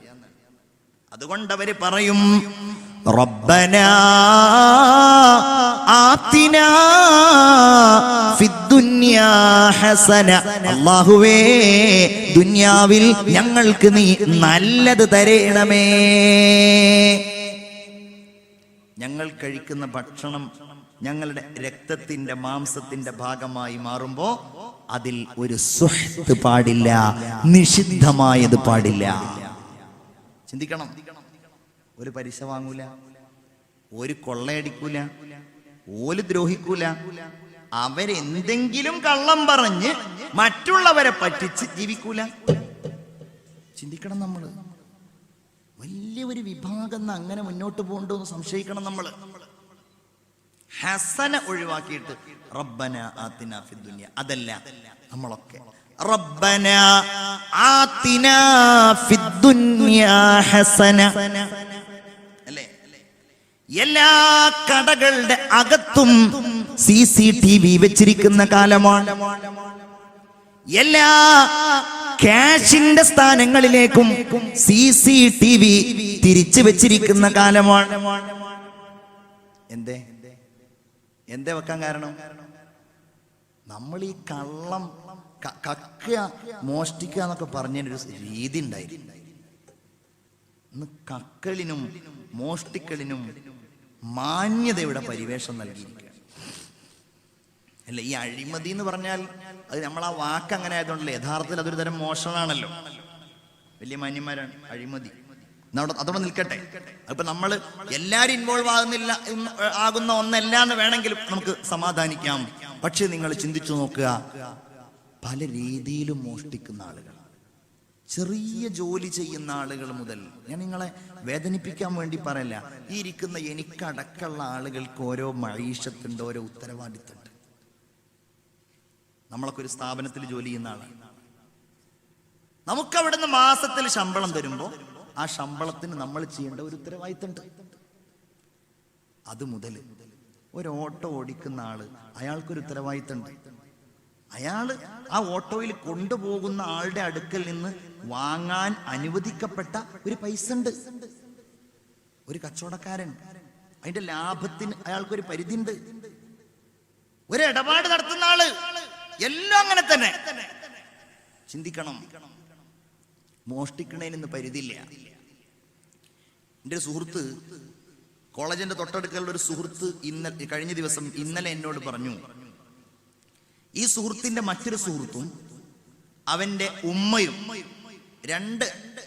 അമ്മ, അവന്റെ അമ്മയും രണ്ടാളും ഒരു ബസ് സ്റ്റാൻഡിൽ നിൽക്കുകയാണ്. അമ്മയെ പെങ്ങളുടെ വീട് കുറച്ച് അപ്പുറത്താണ്, പെങ്ങളുടെ വീട്ടിലേക്ക് പറഞ്ഞേക്കാണ്. നമ്മൾ ചിന്തിക്കണം. ഇത് ആകെ ഭീതിയാണ് എല്ലായിടത്തും. കറുത്ത സ്റ്റിക്കർ, വെളുത്ത സ്റ്റിക്കർ, അത് എന്ന് പറഞ്ഞത് ഭീതിപ്പെടുത്താനല്ല, ഞാൻ അതിന്റെ ഒരു വശം പറയാം. അങ്ങനെ ഒരു ബസ് സ്റ്റോപ്പിൽ ഇങ്ങനെ നിന്നിട്ട് ഇങ്ങനെ സംസാരിക്കുകയാണ്.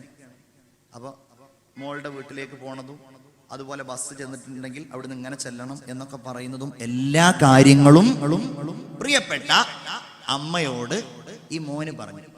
അങ്ങനെ ഇവര് ബസ്സിൽ കയറിയപ്പോൾ ഒരു ചെറുപ്പക്കാരൻ വന്നിട്ട് ഈ അമ്മയുടെ തൊട്ടടുക്കലിരുന്ന് പറഞ്ഞു, നിങ്ങളുടെ മോന്റെ കൂട്ടുകാരനാണ് ഞാൻ, നിങ്ങൾ മോളുടെ വീട്ടിൽ പോവാണല്ലേ, ഞാനും അങ്ങോട്ട് തന്നെയാണ്, ഞാനും ആ ഭാഗത്തേക്ക് തന്നെയാണ് എന്ന് പറഞ്ഞിട്ട് ഭയങ്കര കമ്പനി. കാരണം അപ്പോൾ പിന്നെയാണ് മനസ്സിലാകുന്നത് ഇവൻ മോനും ഈ അമ്മയും സംസാരിക്കുമ്പോ തൊട്ടു പിന്നിൽ ഇവ ഉണ്ടായിരുന്നു. അങ്ങനെ അവിടെ പോയിട്ട് ഇറങ്ങിയപ്പോ അവൻ ആ അമ്മയുടെ, അങ്ങനെ അവർ രണ്ടുപേരും ഇങ്ങനെ നടന്ന് ആരുമില്ലാത്ത സ്ഥലത്തെത്തിയപ്പോൾ അമ്മയുടെ കഴുത്തിൽ നിന്ന് വലിയ ഒരു ചെയിന് പൊട്ടിക്കുകയും ഓടുകയും ചെയ്തു. മിനിഞ്ഞാന്നുണ്ടായതാണ്. ഇന്നലെയാണ് എന്നോട് എൻ്റെ ഒരു കൂട്ടുകാരൻ പറഞ്ഞത്. ഖൗമിൽപ്പെട്ട പലരും വിശ്വസ്തതയില്ലാതെയായ കാലഘട്ടം. ചിന്തിക്കണം, മുതലാളി ഏൽപ്പിച്ചിട്ടുണ്ട് അവിടെ കച്ചവടം ചെയ്യുവാൻ. മുതലാളി ഇല്ലെങ്കിൽ കച്ചവടം ചെയ്യണില്ല. ഇനി മുതലാളി ഇല്ലെങ്കിലോ ആ മുതലാളിയെ പരമദരിദ്രനാക്കി മാറ്റുന്നയാള്. എത്ര അനുഭവങ്ങളാണ്. ഈ ഇരിക്കുന്നവരിലൊന്നും അങ്ങനെ ഉണ്ടാവുമെന്ന് ഞാൻ വിചാരിക്കുന്നില്ല. പക്ഷേ ജീവിതത്തിൽ എവിടെയെങ്കിലും അങ്ങനെ സംഭവിച്ചിട്ടുണ്ടെങ്കിൽ ക്യാഷിന്റെ ആ ഇതിൽ നിന്ന് മോഷ്ടിക്കുക. എത്ര ആൾക്കാരാ സങ്കടം പറയാറെന്നറിയാം. അതുപോലെ തന്നെ കടകളിൽ പോയിട്ട് അവിടുന്ന് മോഷ്ടിക്കുക. ഇതൊന്നും നമ്മളുടെ മുഅ്മിനീങ്ങൾ ചെയ്യുമെന്നല്ല ഞാൻ പറയുന്നത്. പക്ഷേ ഇത് വർദ്ധിച്ചു വരുന്ന കാലമാണ്. സൂക്ഷിക്കാൻ വേണ്ടി പറയാണ്, ശ്രദ്ധിക്കാൻ വേണ്ടി പറയാണ്. റബ്ബനാ ആതിനാ ഫിദ്ദുനിയാ ഹസന.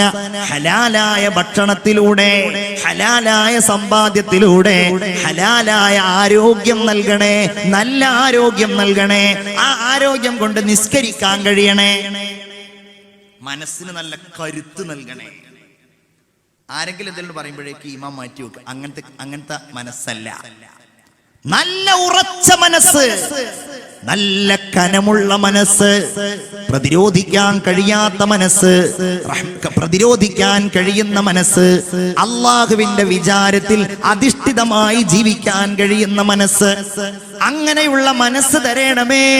ബഹുമാനപ്പെട്ട സയ്യിദുനാ ബിലാൽ റളിയല്ലാഹു അൻഹുവിനെ പോലെയുള്ള മനസ്സ്, സയ്യിദുനാ സഅദ് റളിയല്ലാഹു അൻഹുവിനെ പോലെയുള്ള മനസ്സ്, ബഹുമാനപ്പെട്ട സയ്യിദുനാ ഉമൈർ ഇബ്നു അബീ വഖാസിനെ പോലെയുള്ള മനസ്സ്, ചഞ്ചലമാവാത്ത മനസ്സ്. റബ്ബനാ ആതിനാ ഫിദ്ദുനിയാ ഹസന. നല്ല ഭാര്യയെ തരണമേ, നല്ല മക്കളെ തരണമേ. ചുരുക്കത്തിൽ ദുനിയാവിൽ നല്ലതു മാത്രം തരണമേ. അങ്ങനെ ഞങ്ങൾക്ക് തന്ന് വഫിൽ ആഖിറതി ഹസന, പരലോകത്തും ഞങ്ങൾക്ക് നല്ലത് തരണമേ. ഒരു ഹദീസ് നമുക്ക് കൂട്ടിച്ചേർക്കാം. ഹബീബായ മുഹമ്മദ് മുസ്തഫ സല്ലല്ലാഹു അലൈഹി വസല്ലം പറയുകയാണ്, അർബഉം മിനസ് സആദ. ഒരു വ്യക്തിക്ക് അല്ലാഹു ദുനിയാവിൽ വിജയം നൽകി എന്നുള്ളതിന്റെ അടയാളം അവന് 4 കാര്യം കിട്ടി എന്നുള്ളതാണ്. ഒന്ന്, സദ്വൃത്തയായ ഭാര്യ, ഈമാനുള്ള ഇണ, നല്ല തഖ്വയുള്ള, സുബ്ഹിക്ക് വിളിച്ചെഴുന്നേൽപ്പിക്കുന്ന, ഹജ്ജിന് പ്രേരിപ്പിക്കുന്ന, നല്ല കാര്യങ്ങളിലേക്ക് പ്രേരിപ്പിക്കുന്ന ഒരു ഭാര്യ. രണ്ടാമത്തേത് സയ്യിദുനാ മുഹമ്മദ് മുസ്തഫ സല്ലല്ലാഹു അലൈഹി വസല്ലം പറയുന്നു, രണ്ടാമത്തേത് നല്ല ഒരു അയൽവാസി. മൂന്നാമത്തേത് വിശാലമായ ഒരു വീട്. നാലാമത്തേത് നല്ല ഒരു വാഹനം. അപ്പൊ ഞാൻ പറയുന്നു, ഇതൊക്കെ ദുനിയാവിൽ അല്ലാഹു തആല നൽകുന്ന ഹസനത്തിന്റെ ഭാഗങ്ങളാണ്. ഒരാൾക്ക് നല്ലൊരു വാഹനം ഉണ്ടാവുക ഒരു നിഅമത്താണ്. ആ വാഹനം അയാൾക്ക് ഉപയോഗിക്കാൻ കഴിയുക, ആ വാഹനം കൊണ്ട് അയാൾ ഉദ്ദേശിക്കുന്ന സ്ഥലത്തേക്ക് എത്താൻ കഴിയുക. വഫിൽ ആഖിറതി ഹസന, പരലോകത്തും നല്ലതു മാത്രം. വഖിനാ അദാബന്നാർ. അല്ലാഹുവേ, നരകത്തിൽ നിന്ന് ഞങ്ങളെ നീ കാക്കുകയും ചെയ്യണമേ. ഈ ആധുനിക കാലഘട്ടത്തിൽ വിശ്വാസികളായ നമ്മൾ ചിന്തിക്കേണ്ട കാര്യങ്ങളുണ്ട്. ഭൗതികമായ ചില സൗകര്യങ്ങൾ നമുക്ക് കിട്ടുമ്പോ അതിനെ നമ്മൾ ദുരുപയോഗം ചെയ്ത് ദുനിയാവിലും ആഖിറത്തിലും കുഴപ്പമുണ്ടാക്കുന്ന പല സമ്പ്രദായങ്ങളിലും നമ്മൾ ഏർപ്പെടാറുണ്ട്. ചിന്തിക്കണം, ദുനിയാവില് അല്ലാഹു തആല ഇത്തരം സൗകര്യങ്ങൾ നമുക്ക് നൽകുമ്പോ അതൊരിക്കലും നമ്മുടെ അഹങ്കാരത്തിനോ അഹന്തക്കോ അഹംഭാവത്തിനോ കാരണമായേക്കാവരുത്. അല്ലാഹു പറയാണ്, ബിസ്മില്ലാഹിർ റഹ്മാനിർ റഹീം, തിൽക്കദ്ദാറുൽ ആഖിറ നജ്അലുഹാ ലില്ലദീന ലാ യുരീദൂന ഉലുവൻ ഫിൽ അർളി വലാ ഫസാദാ വൽ ആഖിബത്തു ലിൽ മുത്തഖീൻ. ആധുനിക സൗകര്യങ്ങളെ നമ്മൾ ഉപയോഗപ്പെടുത്തേണ്ട ഒരു വചനത്തിന്റെ ഓർമ്മപ്പെടുത്തലാണ്. എന്താ പറയുന്നത്? തിൽക്കദ്ദാറുൽ ആഖിറ, പരലോകത്തെ സ്വർഗമാകുന്ന വീടുണ്ടല്ലോ, വഫിൽ ആഖിറതി ഹസന എന്ന് അല്ലാഹു തആല പറഞ്ഞ ആ സ്വർഗമാകുന്ന ഭവനമുണ്ടല്ലോ, നജ്അലുഹാ, ആ വീട് നമ്മൾ നൽകുന്നത് ലില്ലദീന, ഒരു കൂട്ടം ആളുകൾക്കാണ്. എന്താണ് ആ വിഭാഗത്തിന്റെ പ്രത്യേകത? ലാ യുരീദൂന ഉലുവാ, അവർ ദുനിയാവിൽ ഒരിക്കലും ഉയർച്ചയെ ആഗ്രഹിക്കുന്നവരല്ല, അവർ പദവിയെ ആഗ്രഹിക്കുന്നവരല്ല. എന്ന് പറഞ്ഞാൽ അവരുടെ വീട് കൊണ്ട് അവർ ഒരിക്കലും അഹങ്കരിക്കുകയില്ല. അടച്ചോൻ, എനിക്ക് നല്ല വലിയ വീടുണ്ടല്ലോ, അവരുടെ വാഹനം കൊണ്ട്, അവരുടെ ആരോഗ്യം കൊണ്ട്, അവരുടെ സൗന്ദര്യം കൊണ്ട്. സഹോദരിമാരെ, സുഹൃത്തുക്കളെ, മനസ്സിൽ നിങ്ങൾ കുറിച്ചിട്ടോളൂ, മറ്റൊരാളെക്കാൾ വലിയവനാണ് ഞാൻ എന്ന ബോധം ഒരിക്കലും അത്തരം ആളുകളുടെ ജീവിതത്തിൽ അവർ പ്രകടിപ്പിക്കുകയേയില്ല. അവരുടെ മനസ്സിൽ അതുണ്ടാവുകയുമില്ല. വലാ ഫസാദാ, അവർ ദുനിയാവിൽ ജീവിക്കുമ്പോ കുഴപ്പങ്ങൾ ഉണ്ടാക്കാൻ ആഗ്രഹിക്കില്ല. ഇന്ന് ആധുനിക സൗകര്യത്തിന്റെ ഏറ്റവും വലിയ ഉദാഹരണമാണല്ലോ മൊബൈൽ ഫോൺ, വാട്സാപ്പ്, ഫേസ്ബുക്ക്. ചുരുക്കിയേ ഞാൻ പറയുന്നുള്ളൂ, തോന്നുന്നത് പറയാനും തോന്നുന്നവരെ എതിർക്കാനും ഇഷ്ടമില്ലാത്തവരെ ട്രോള് ചെയ്യാനും അല്ലാഹു നമ്മെ അനുവദിക്കുന്നില്ല. നമ്മൾ മനസ്സിലാക്കണം, നമ്മുടെ ഇഷ്ടാനിഷ്ടങ്ങൾ, അതിന്റെ നിയന്ത്രണം അല്ലാഹുവിന്റെ അടുക്കലാണ്. അല്ലാഹുവേ, അതനുസരിച്ച് ജീവിക്കാൻ തൗഫീഖ് നൽകണേ അല്ലാ. ഇന്ന് നമ്മൾ ചിന്തിക്കുക, നമ്മളുടെ വാട്സാപ്പ് ഗ്രൂപ്പുകളിലൂടെ, നമ്മളുടെ ഫേസ്ബുക്കിലൂടെ, നമ്മുടെ അത്യന്താധുനികമായ സൗകര്യങ്ങളിലൂടെ നമ്മൾ ഇഷ്ടമുള്ളവരെ തോൽപ്പിക്കുന്നു, എതിർക്കുന്നു, ട്രോള് ചെയ്യുന്നു, കളിയാക്കുന്നു. വലിയ ഒരു വിഭാഗം ഈ രീതിയിൽ അത്തരം സൗകര്യങ്ങളെ ഉപയോഗപ്പെടുത്തുന്നു. ആലോചിച്ച് നോക്കണം, നമ്മൾ ഇത് എത്ര മോശമായ സംഗതിയാണെന്ന് ചിന്തിച്ചു നോക്കണം. ഒരൊറ്റ സംഭവം കൂടെ പറഞ്ഞ് ഞാൻ എൻ്റെ വാക്കുകൾ അവസാനിപ്പിക്കാൻ. സയ്യിദുനാ മുഹമ്മദ് മുസ്തഫ സല്ലല്ലാഹു അലൈഹി വസല്ലമ തങ്ങളുടെ ഏറ്റവും പ്രിയങ്കരനായ, ഏറ്റവും കഠിന ശത്രുവായിരുന്നു അബൂജഹൽ ലഅനത്തുല്ലാഹി അലൈഹി. ഏറ്റവും വലിയ ശത്രുവാണ്, പറയേണ്ടതില്ലല്ലോ. നബി അത്ര അധികം ഉപദ്രവിച്ച ആളാണ്. ഫിർഔനി അശദ്ദു മിൻ ഫിർഔനി മൂസ, പടച്ചോനെ, മൂസാ നബിക്ക് നീ നൽകിയ ഫിർഔനേക്കാൾ എത്രയോ മോശക്കാരനായ ഫിർഔനെയാണല്ലോ അല്ലാ എനിക്ക് നീ നൽകിയത് എന്ന് റസൂലുള്ള ആത്മകഥം ചെയ്തയാളാണ് അബൂജഹൽ. അബൂജഹലിന്റെ മകനാണ് ഇക്രിമത്തു ബിൻ അബീ ജഹൽ. നമ്മൾ റളിയല്ലാഹു അൻഹു പറയേണ്ട ആളാണ്, സ്വഹാബിയാണ്. ഇക്രിമ നല്ല പുള്ളിയായിരുന്നില്ല. എവിടെ കണ്ടാലും നിങ്ങൾ ഇക്രിമയെ കൊല്ലണം എന്ന് റസൂലുള്ള പ്രഖ്യാപിച്ചു. ഇക്രിമയെ എവിടെ കണ്ടാലും കൊല്ലണം. അങ്ങനെ മക്ക കീഴടങ്ങി. നബി സല്ലല്ലാഹു അലൈഹി വസല്ലമ തങ്ങളുടെ അടുക്കലേക്ക് മുസ്ലിമാകാൻ വേണ്ടി ഇങ്ങനെ വരികയാണ്. നമ്മളൊക്കെ ഇസ്ലാമിന്റെ ചരിത്രം പഠിക്കുമ്പോ, നമ്മുടെ ആദർശങ്ങളെ രൂപീകരിക്കുമ്പോ, നമ്മുടെ ശത്രുപക്ഷത്ത് പലരെയും നമ്മൾ നിർത്തുമ്പോ ഈ സംഭവങ്ങളൊക്കെ നമ്മുടെ ഹൃദയത്തിലേക്ക് ഇങ്ങനെ ഓടി വരട്ടെ. നബിയുടെ അടുക്കൽ വന്നിട്ട് ഇങ്ങനെ മുസ്ലിം ആകാണ് വലിയ വലിയ നേതാക്കള്, ശത്രുക്കളുടെ നേതാക്കന്മാരൊക്കെ. ഒരിക്കൽ വന്നു കുറെ സ്ത്രീകൾ വന്നപ്പോൾ അവരുടെ കൂട്ടത്തിൽ പ്രമുഖരുണ്ടായിരുന്നു, പെണ്ണുങ്ങളിലെ പ്രമുഖർ. ആരാണത്? ഒന്ന് നബി ചോദിച്ചു, നിങ്ങൾ ആരാണ്? ആ സ്ത്രീ പറഞ്ഞു, അന ഹിന്ദു ബിന്ദു ഉത്ബാ, ഞാൻ ഉത്ബയുടെ മകളായ ഹിന്ദാണ്. ആര്? ഹംസ റളിയല്ലാഹു അൻഹുവിനെ കഷ്ണം കഷ്ണമായി വെട്ടിനുറുക്കിയ, ക്രൂരമായി വധിച്ചു കളഞ്ഞ ബഹുമാനപ്പെട്ട ഹംസ റളിയല്ലാഹു അൻഹുവിന്റെ കരൾ കഷ്ണം കഷ്ണമായി പിച്ചി ചീന്തിയ ഹിന്ദെന്ന പെണ്ണ് റസൂലുള്ളാഹിന്റെ അടുക്കൽ വന്ന് മുസ്ലിമാവുകയാണ്. അള്ളാന്റെ റസൂല് സ്വല്ലല്ലാഹു അലൈഹി വസല്ലമ തങ്ങൾ ഹിന്ദിന് സമ്മതം കൊടുത്തു, ഹിന്ദു മുസ്ലിമായി. അടുത്തയാള് നിങ്ങളാരാ? ഞാൻ ഉമ്മു ഹക്കീമാണ്. ഏത് ഉമ്മു ഹക്കീം? ഞാൻ ഇക്രിമയുടെ ഭാര്യയാകുന്നു. ഇക്രിമ എവിടെ? ഇക്രിമ ഓടിപ്പോയല്ലോ നബിയെ. എന്തേ? നിങ്ങൾ കൊല്ലുമെന്ന് പറഞ്ഞപ്പോ ഇക്രിമ ഓടിപ്പോയി. യാ റസൂലല്ലാഹ്, നിങ്ങൾ വധിക്കാൻ ഉത്തരവിട്ടിട്ടുണ്ടല്ലോ. നബി സല്ലല്ലാഹു അലൈഹി വസല്ലം പറഞ്ഞു, ഉമ്മു ഹക്കീമേ, നിങ്ങൾ മുസ്ലിമായല്ലോ, നിങ്ങൾക്കുള്ള ആനുകൂല്യമായി ഇക്രിമയുടെ വധശിക്ഷ ഞാൻ പിൻവലിക്കുകയാണ്. ഇക്രിമയെ ഒരിക്കലും ഞാൻ ഇനി കൊല്ലാൻ ഉദ്ദേശിക്കുന്നില്ല. ഉമ്മു ഹക്കീമിന് സന്തോഷായി. ഉമ്മു ഹക്കീം യാത്ര പോവാൻ. ഭർത്താവ് എവിടെയോ ഉണ്ട്. ഏതോ കടൽ തീരത്ത് ഭർത്താവുണ്ട്. എവിടെയോ ഭർത്താവ് കഴിഞ്ഞുകൂടുകയാണ്.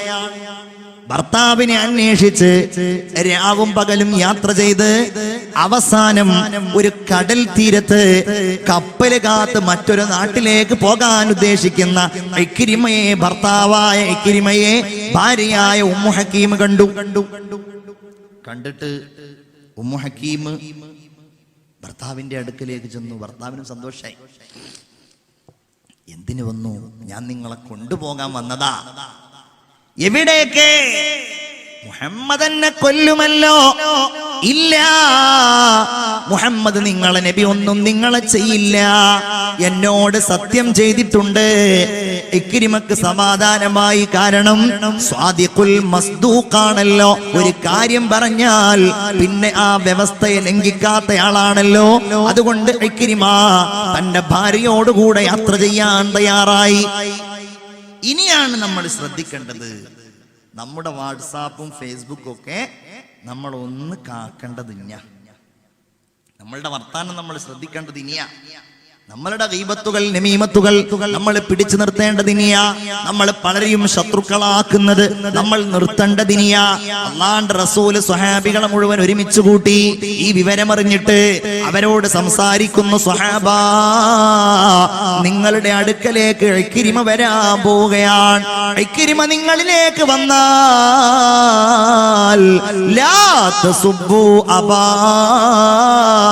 ഒരിക്കലും നിങ്ങൾ ഇക്രിമയെ ചീത്ത പറയാൻ പാടില്ല. നിങ്ങൾ ഇക്രിമയെ അധിക്ഷേപിക്കാൻ പാടില്ല.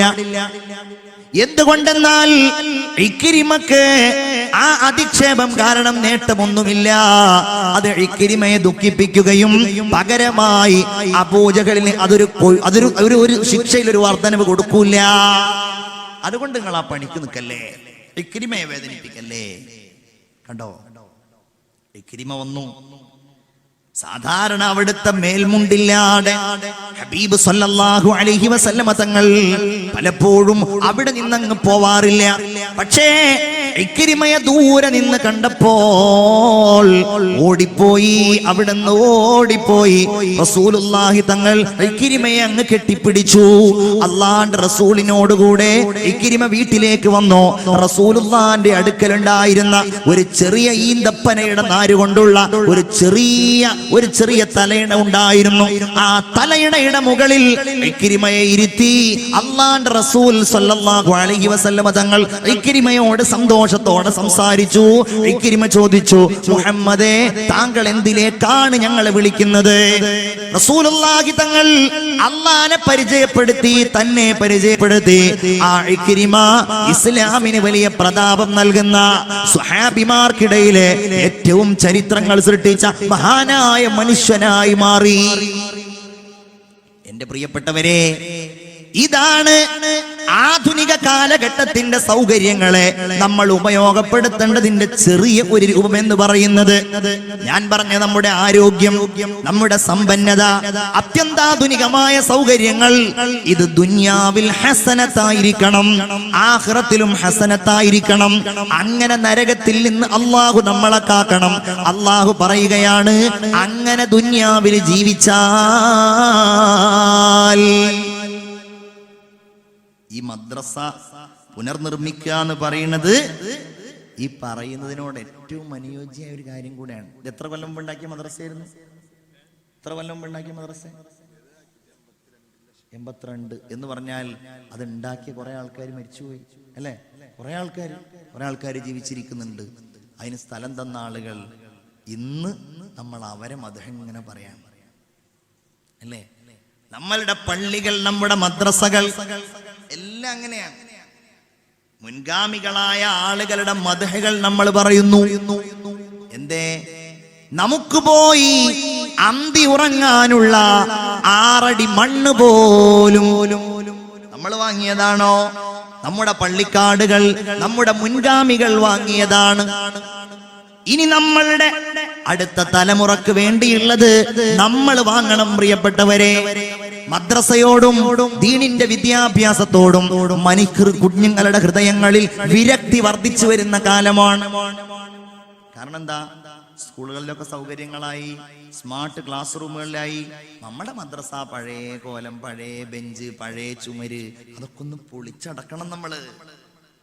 നമ്മളുടെ മക്കൾ അവിടെ ഇരുന്ന് ഖുർആൻ പഠിക്കട്ടെ. ഏറ്റവും നല്ല സൗകര്യത്തിൽ പ്രകൃതിയോട് ഇണങ്ങിച്ചേരുന്ന രീതിയിൽ കുഞ്ഞുങ്ങളുടെ മനസ്സിൽ ഒരാനന്ദം ലഭ്യമാകുന്ന രീതിയിൽ അതെല്ലാറ്റിനും അങ്ങനെയാണ്. അപ്പൊ ഈ വാഴ് നമ്മൾ ഒരു മദ്രസയുടെ ഉള്ളിൽ നിന്നും പറയാലോ, ഒരു ചെറിയ സദസ് എന്ന് പറയാലോ. അതേ സമയത്ത് അതിനൊരു സ്റ്റേജ് കെട്ടി ഇങ്ങനെ മൈക്കൊക്കെ സംഘടിപ്പിച്ചു. എന്റെ പ്രിയപ്പെട്ട നൂറുദ്ദീൻ തങ്ങൾ ഇങ്ങനെ വലിയ ക്യാമറ ഒക്കെ വെച്ച് മുമ്പിലിരുന്നു. ഇങ്ങനെയൊക്കെ ആവുമ്പോ അതിനൊരു പ്രത്യേകത ഉണ്ട് ഇല്ലേ? ഇങ്ങനെ ഒരു വാഴ നോട്ടീസൊക്കെ അടിച്ചിട്ട് അതൊരു ക്ലാസ് ആവുമ്പോൾ അതിൻ്റെതായിരിക്കും. എന്നതുപോലെ തന്നെയാണ് നമ്മളുടെ മക്കളും പേരക്കുട്ടികളൊക്കെ. ഈ അടുത്ത തലമുറക്ക് നമ്മളിത് ഉണ്ടാക്കി കൊടുത്തിട്ടില്ലെങ്കിൽ അവരിത് ഉണ്ടാക്കുന്ന നമ്മൾ പ്രതീക്ഷിക്കണ്ട. കാലം അങ്ങോട്ടാ പോണത്. ഇപ്പൊ നമ്മളുടെ കയ്യിൽ ഇതുള്ളത് റസൂലുള്ള പറഞ്ഞ പോലെ തീക്കട്ടയാണ്. പിടിക്കണമെങ്കിൽ ഭയങ്കര ക്ഷമ വേണം. പൈസ കൊടുക്കേണ്ടത് കൊടുക്കന്നെ വേണം. പിശുക്കിരുന്നിട്ട് കാര്യമില്ല. 1 ഉറുപ്യ കൊടുത്താൽ 700 അല്ലേ അള്ളാഹു തിരിച്ചു പറഞ്ഞത്? കമസലി ഹബ്ബത്തിൻ, ഒരു ധാന്യം കുഴിച്ചിട്ടു, ആ ധാന്യത്തിൽ 10 കതിരുകൾ അല്ലേ? അതിൽ ഓരോന്നിലും 70 വേറെയും, ഒന്നിന് 700 എന്നാണ് അള്ളാഹു പറഞ്ഞത്. എന്നിട്ട് അള്ളാഹു പറഞ്ഞു വല്ലാഹു യുളാഇഫു ലിമൻ യശാ, അള്ളാഹു ഉദ്ദേശിക്കുന്നവർക്ക് ഇനിയും ഇരട്ടി തരും. ഇത് കേട്ട് ഇങ്ങനെ ചിന്തിച്ച് കൊടുക്കണം. ചില ആളുകൾ ഇത് പറയുമ്പോൾ ചിന്തിക്കും ഇത് തരാനായിട്ട് പറയാണെന്ന്. അതിനല്ലേ ഖുർആൻ ഇത് പറഞ്ഞത്? കൊടുക്കാൻ തന്നെയല്ലേ ഖുർആൻ പറഞ്ഞത്? ഈ മജ്ലിസിൽ ഇരുന്ന് നമ്മൾ അതിന്റെ പൂർത്തീകരണം നിർവഹിക്കണം. ഈ ആയത്തും കൂടെ ഞാൻ അവസാനിപ്പിക്കുകയാണ്. ഉലൈക ലഹും നസീബും മിമ്മാ കസബൂ വല്ലാഹു സരീഉൽ ഹിസാബ്.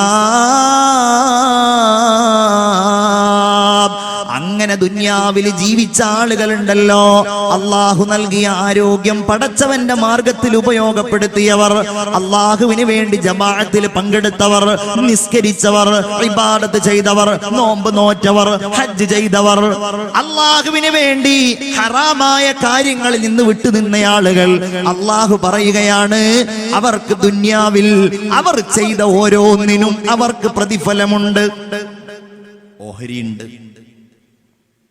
അത് പടച്ചോ ഇരട്ടിയാ തരിക. ഇരട്ടിയല്ല, ഒരു നന്മക്ക് അള്ളാഹു 10 ഇരട്ടി തരും. ഖുർആൻ പറയുന്നുണ്ട് വൽ ഹസനതു ബിഅശ്രി അംസാലിഹാ. ഖുർആൻ ഒരു നന്മ ചെയ്തിട്ടുണ്ടെങ്കിൽ 10 ഇരട്ടി. അല്ലാഹല്ലേ ആള്. എന്നിട്ട് പറയാൻ വല്ലാഹു സരീഉൽ ഹിസാബ്. അല്ലാഹു തആല വിചാരണ വേഗത്തിൽ നിർവഹിക്കുന്നയാളാണ്. അല്ലാഹു ദുനിയാവിനെ നമുക്കുള്ള കൃഷിയിടമാക്കിയിരിക്കുകയാണ്. ആഖിറത്തിലേക്കുള്ള, പരലോകത്തേക്കുള്ള ആ കൃഷി നമ്മൾ ഇവിടെ ചെയ്യാ. അത് ആഖിറത്തിൽ പോയാൽ നമുക്കത് കൊയ്തെടുക്കാൻ കഴിയും. അവിടെ വെച്ച് അതിന്റെ ഫലം നമുക്ക് അനുഭവിക്കാൻ കഴിയും. മുഅ്മിനീങ്ങൾ അത്ഭുതപ്പെടും. അല്ലാഹു നൽകുന്ന സ്വർഗത്തിലെ സുഖങ്ങൾ ആസ്വദിക്കുമ്പോ മുഅ്മിനീങ്ങളെ അതിന്റെ സമയം ഇതാണ്, ഈ മജ്ലിസാണ്. ഇന്നലെ നിങ്ങൾ ഒരുപാട് സ്വതക്ക ചെയ്തു എന്നോട് സംഘാടകർ പറഞ്ഞു. ഒരുപാട് സ്വതക്ക ചെയ്തു.